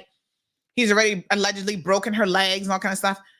Child, if you stay with men and women like this, it will be till death do you part, but your death coming somebody's death coming a lot quicker. That's why you have, the women, the girl up East End stab up the man, because it's always this tumultuous relationship back and forth. And when it comes to physical violence and that sort of thing, it's not good for anybody. Get help. Shamar says, I'm done with Sandra. Let me kiss your foot. Them lips can't touch my feet, honey child. You don't know what I've seen. Oh, Jesus. Whosa? Definitely not. That was, talk about stomach churning. Oh my God. So listen, I promise you guys the Takata video, we're going to show it to you now. Y'all need to sit back and pay attention. I need to get to court because some people getting sentenced today that I need to report on tomorrow. So we'll be back. Bad choices make good stories, Symphony of the Seas. They just need to stop the madness. Poor Windsor Park. They begin Windsor Park a bad name. Leroy says, drugs are bad, kids. You better believe it. Siobhan says, Leroy, it's got to be something because, my goodness, it's definitely something. It's a combination of different things, but yeah, what a hot mess. Ivania says, if you look good, it appears that he was going up the bluff road right before the light pole. His indicator was on. So she just don't know how to drive, and you mix it with alcohol and drugs and whatever else she was on. It's a recipe for disaster. No, that truck was not cutting her off, El Ray. He didn't even have enough time to process what it would have been like to cut her off. He was driving and minding his own business. And here comes this woman like a bat out of hell. All right, sit back, folks. We're going to have a morning segment of Sip and See, Sip and Learn. Have a look at this. Sit back and enjoy this Sip and Learn segment on the Cold Hard Truth. Informative, in-depth content created just for you, our valued listeners, to stay in the know on a variety of business, community, and political topics. Get your cup of tea and sip and learn. All right, folks, so we're here with Car City today, and we're going to be talking a little bit about an airbag recall. Some of you may have been impacted by this situation, so we're going to speak to Mr. Taylor here, who's going to inform us of exactly what this is all about and what the steps are for you, the consumer, so that you can, seamlessly come in and get this situation sorted out with as little hassle on your part as possible. So good morning, Taylor. How are you? Good morning, Ms. Sandra. How are you? I'm good. We also have a young man here. Go ahead and introduce yourself.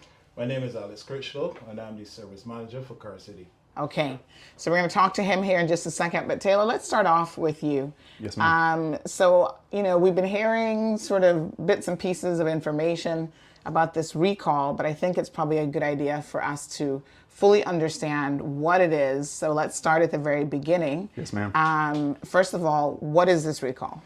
So, well, first and foremost, thank you, Ms. Sandy, for coming down. We really appreciate you coming to speak with us. Secondly the Honda Takata, or the Takata recall, is the largest recall ever in automotive history. So over 65 million vehicles have been affected. Wow. And that's across 11 different brands. Okay. So I have a list of different brands. So at the end, Ms. Sandra, we could talk about those just so that way we can inform not only Honda customers, but the consumers in general in the Cayman Islands. So that way they can talk to their local dealer to see if their vehicle has been affected. We have been doing Takata recalls from about 2015, 2016, when we were informed by Honda of this massive recall. Honda was one of the first people to really jump on it and get after it for these recalls.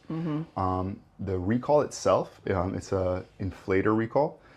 So I'm not the most technical, but in basic layman terms is whenever a vehicle is impacted, the inflator, which inflates the airbag, the inflator part is disintegrating under heat. So the dissident inside of the inflator, so what a dissident is when you're buying products and you see like those little white pouches like with the little beads in it, that's what keeps the moisture out. There's not enough of that in the inflator.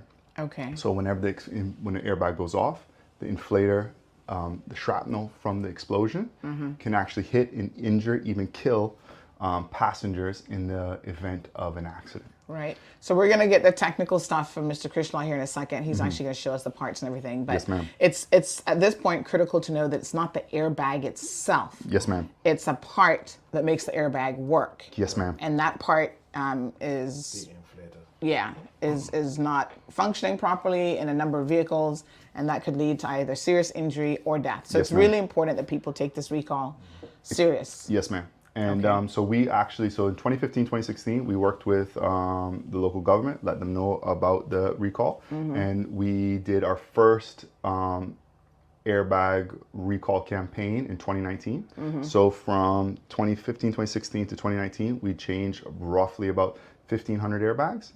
And then when we had our airbag recall campaign in 2019, we did over 1,000 airbags in 3 days. Wow. Yeah, so we're very thankful to the support of the community for coming out and supporting. And this is not just for Car City vehicles. This is anything with a Honda badge on it. We replace for the public for free. Okay. Yes, ma'am. So do we have an idea of how many vehicles? I mean, you've just given us some idea of how many you've done already. Yes, ma'am. Do you have any idea of how many are out there as potentials? So roughly, with working with the government, we estimate around 1,000. That's kind of where we're thinking that we're going to be. So 1,000 more. Correct, currently. Okay. All right. So as we know, Hondas are very, very popular. Yes, ma'am. So give us some of the brands then within the Honda lineup and beyond. Yes, ma'am. That are impacted by this recall. So the main ones is from 1996 Mm-hmm. to 2016. So it's from some older vehicles so it's a large range. And that will include the Civics, that will include CRVs, that will include Honda Accords. Those are the three main ones that we at Car City sold. But also too is we know that we have a lot of vehicles from all over the region. So that's going to be like Honda Edixes, Honda Accord CL7, Honda Accord CL9s. They are also affected. And the big one is the Honda Fits. That is also a massive recall for them as well. There are a lot of them around the place. Yes, ma'am. So even if you didn't sell a vehicle, you are actually going to be responsible for repairing the impacted vehicles. Yes. So what we at Car City are responsible for is obviously our customer base who we sold vehicles for. Yes. But by doing so, by us being the Honda dealer, Honda has contracted us to do all vehicles for the rest of the community in the Cayman Islands. So obviously is with our customers, who we know and sold the vehicles to, we have their names, telephone numbers, email addresses to contact. If we didn't sell the vehicles, we don't have that information. So like I said, why we are one of the reasons why we're working with you today, Ms. Sandra. We want to make sure we get the word out to those people. And also too is even if it was a Car City vehicle, if you can think from 1996, how many times that car has been sold and transferred and stuff like that over the amount of time. Yeah. Yes, ma'am. Absolutely. Okay. So this is quite interesting. So how much longer are you hoping that you can kind of take before you can wrap this up? And then we're going to talk about some of the challenges that you've had. Like I said too is we're hoping, like I said, with this next big push, we did a great job in 2019 to get a large amount of those cars done. We probably have about 300 to 400 airbags coming in a weekly basis.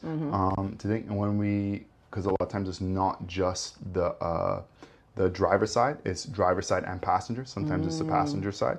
Another big thing too is with some of the airbag recalls, we've done some, say, a recall in 2016, 2017. Honda then recalled those existing airbags that we've already changed to change them again. So this has been a very dynamic situation. So a lot of times is people say, well, Taylor, we've gotten our airbag changed in 2018, for example, and those airbags have been recalled yet again. So it's an ever changing situation. Right. We're thankful for Honda's support and how we can change those things. Are they being recalled again because the recall didn't fix the issue, or are they gonna have to be recalled every so often? So hopefully, I think what they have now is they got the situation sorted out. Yes. So we haven't had that since the early days. Yeah. But we haven't had that issue again. Okay. So I think they got it sorted out. But to be honest, is that we saw some other manufacturers that they just released that they had a massive recall as well. So it's an ever-changing situation. Wow. Okay.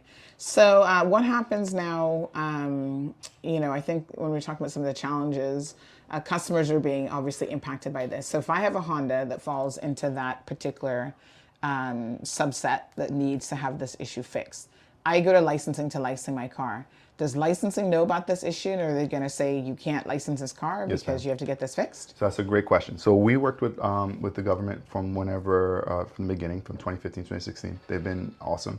And basically what we did was we said any car that is a Honda cannot get licensed without contacting us first. Yes. And we check their VIN, and if their VIN is good, then we can do it that way. So that system has worked well. Now, like I said too, is what we've been doing is from COVID to now is we haven't had a chance to have another big, massive recall campaign. Okay. So we've been advertising by social media, different outlets, but we're now have the stock because of all of the supply shortages, chip shortages. As Alex will go through with today. Right. There's so there were some supply chain issues. 100%. Yeah. And then with that, we're now just starting to get a big, massive supply of these inflators. Okay, all right. So we're going to move over to the technical side now. No worries. So young man, good morning again to you. So, we want to understand exactly what this is. So you've got a little demo here that you'll show us what this looks like and exactly what it is that you guys are changing out. So this is actually inflator. This is actually the component that we actually replaced. Now this is actually for the driver's side. Normally the one for the passenger side is more like a lengthy tube, which is bigger because of the size of the airbag. Yes. So basically once you get into impact, this would actually inflate. Just hold it up for us so we can get a good look. Yes. Okay. This would actually explode per se or inflate, and then obviously that will help the bike to obviously come out. Yes. So it's to protect you when you get in the actual accident. Okay, so this is the issue then, this little part here. Yeah. Wow. Okay. And this is what is causing all the trouble with all the manufacturers, obviously, because the shrapnel from this is what causes the issues, and it could be deadly. So what are they replacing it with? No, they replace it with a similar component. However, they're manufactured in a way that the shrapnel doesn't cause, I guess, however it explodes, that the shrapnel does not fly to actually cause any damage. Yeah. So it opens together. Yeah. On Okay.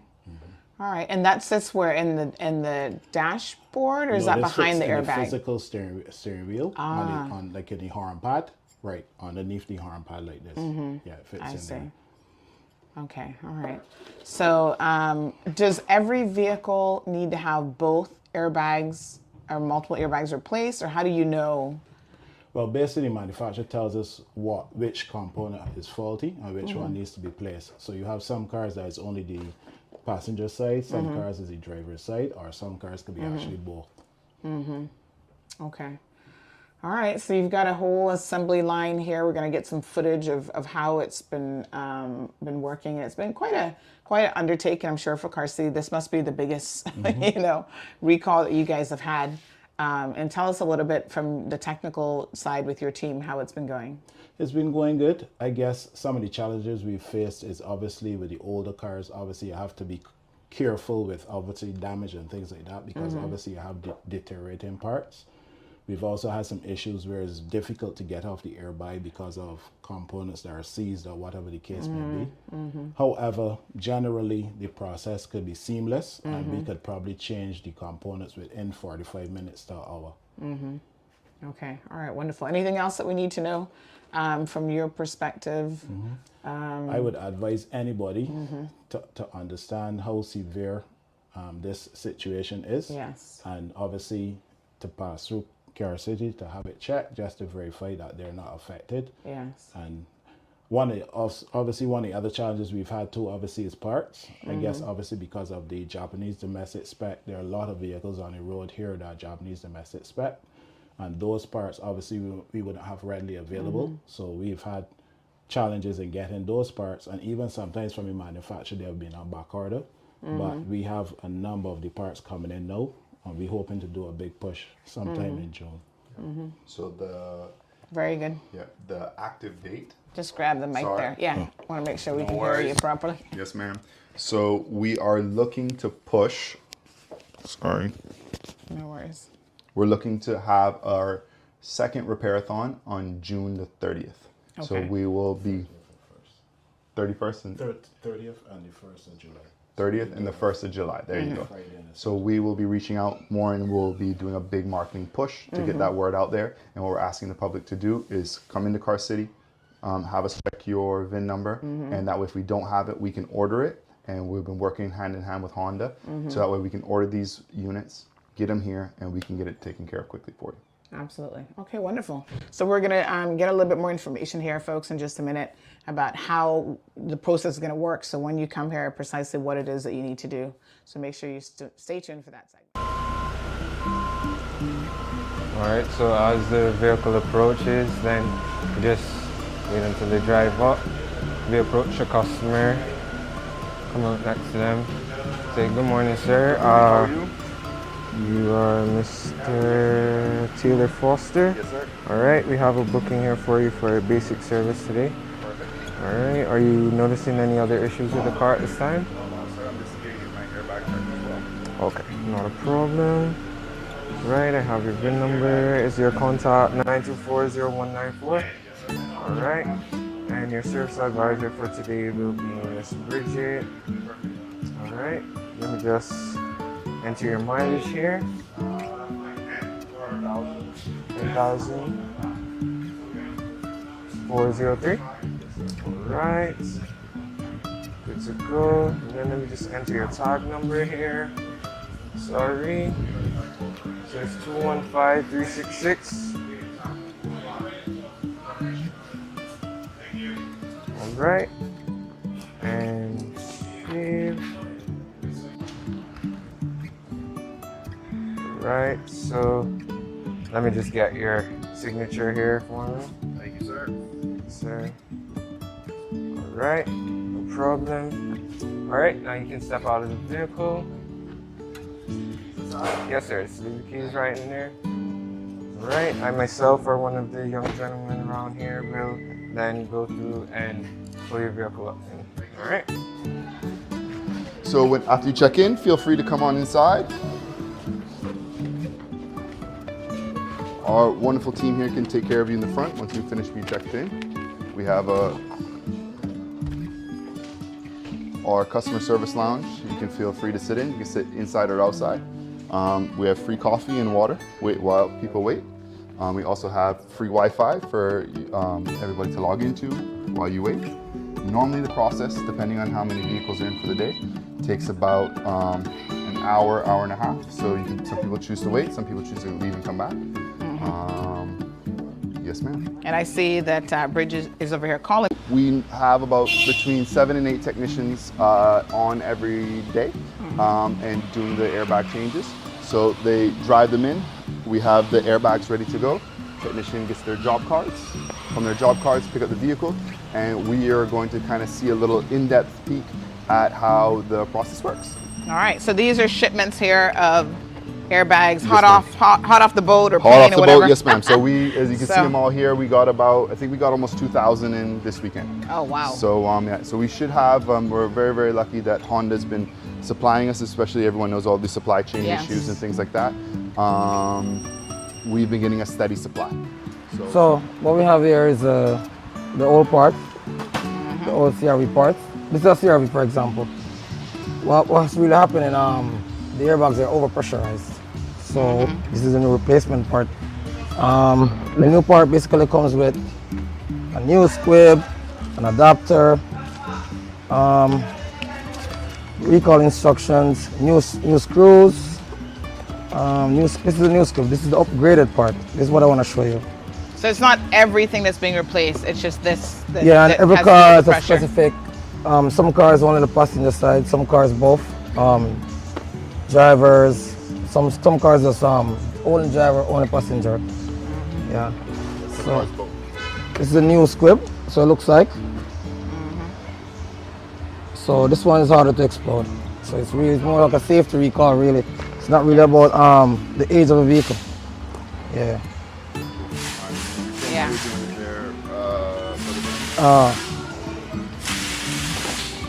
This car? You wanna use this one? Yeah, this is what I'm doing right now. When I remove it just now, not the best.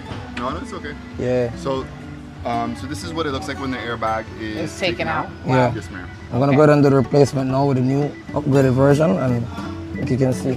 Okay, so on this particular vehicle, yes, this is only the airbag and the steering wheel that you have to do? Yes, on this CRV, yeah, based on the recall number, this is only the driver side.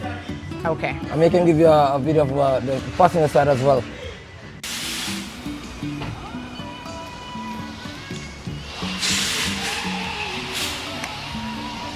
This one doesn't require a special tool or nothing, just easy going.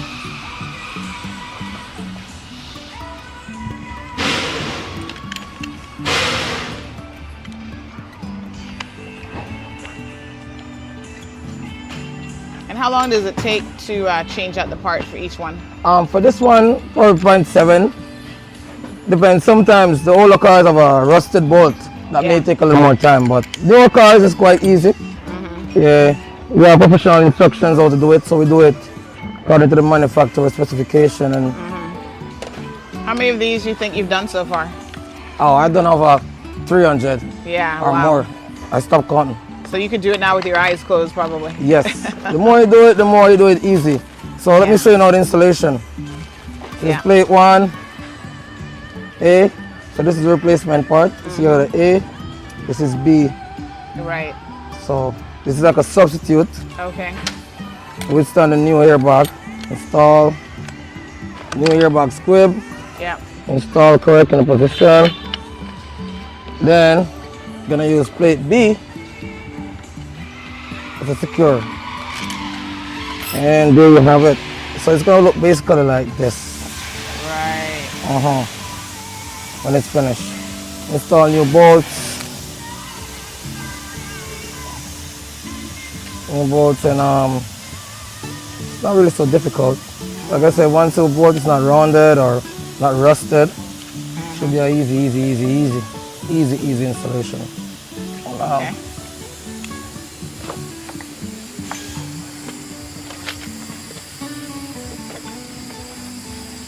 Nathan, you doing a passenger side? Are you doing a passenger one?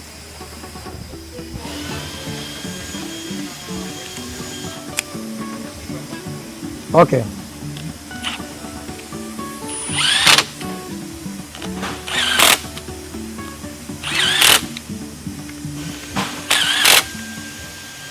Okay, here we go. So put back the harness originally, put it back in a position, install new bolts, comes with new bolts, new everything. It's a win-win. Nice. Right, let's install it now.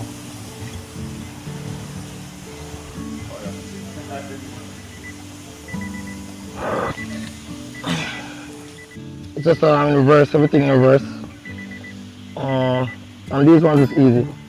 Some cars like the Odysseys and those cars, gotta be very careful. Very careful. Things are easily.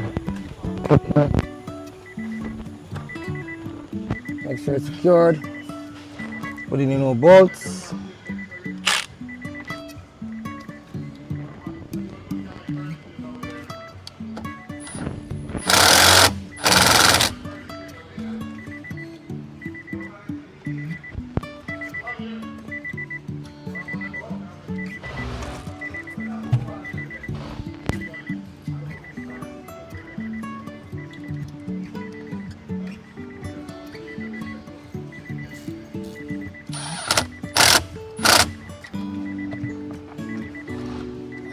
Reconnect the squib. Make sure your airbag light is gone and should be ready. Once it's ready, the airbag light should go when you start up. And there we go. Touch the protection pieces. Now we're gonna do a startup to make sure the airbag light is gone. So some vehicles, they have an airbag light when they come in. You know, they have like ribbon problems and those things. This is one of them. Came with the airbag from when we came in this morning. But you make sure the horn, everything works. Yeah, and that's really it. For the gyro side, it's not so difficult.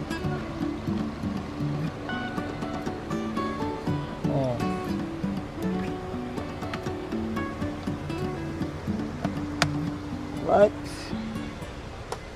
Install the pieces.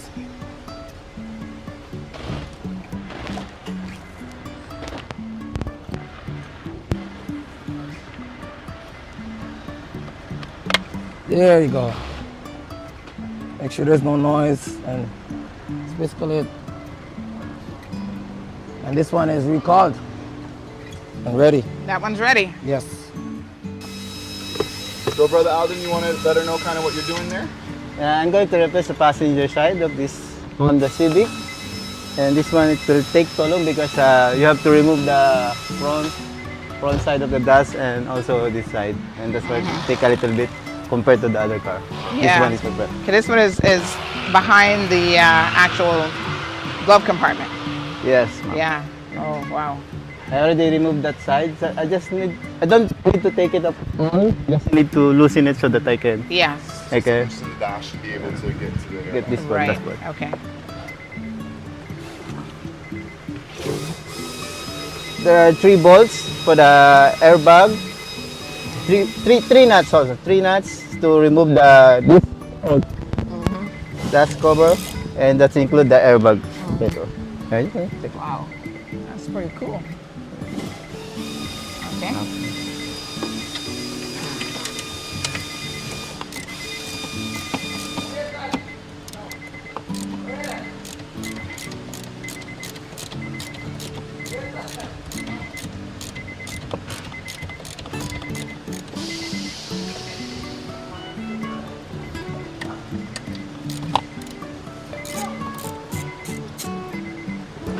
Yeah, wait. This is a little bit.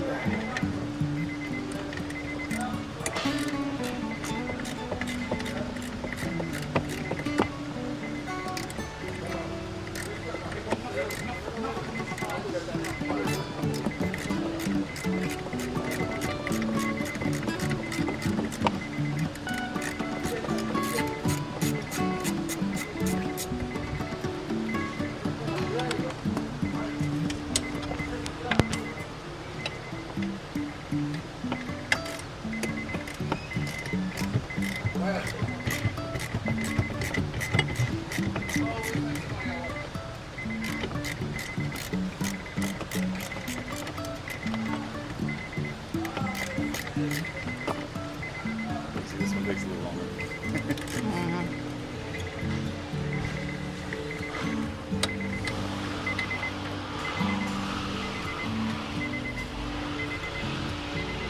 It's because we usually having problem with this type of car because it's the vehicle that sometimes break. That's why.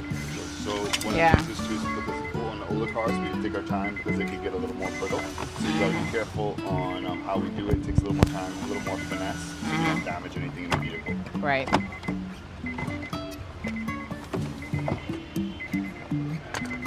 I can go. That's it.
Thank you for listening to this segment of Sip and Learn. CMR is committed to keeping our community knowledgeable and informed. Remember, knowledge is like money. To be of value, it must circulate. And in circulating, it can increase in quantity and hopefully in value.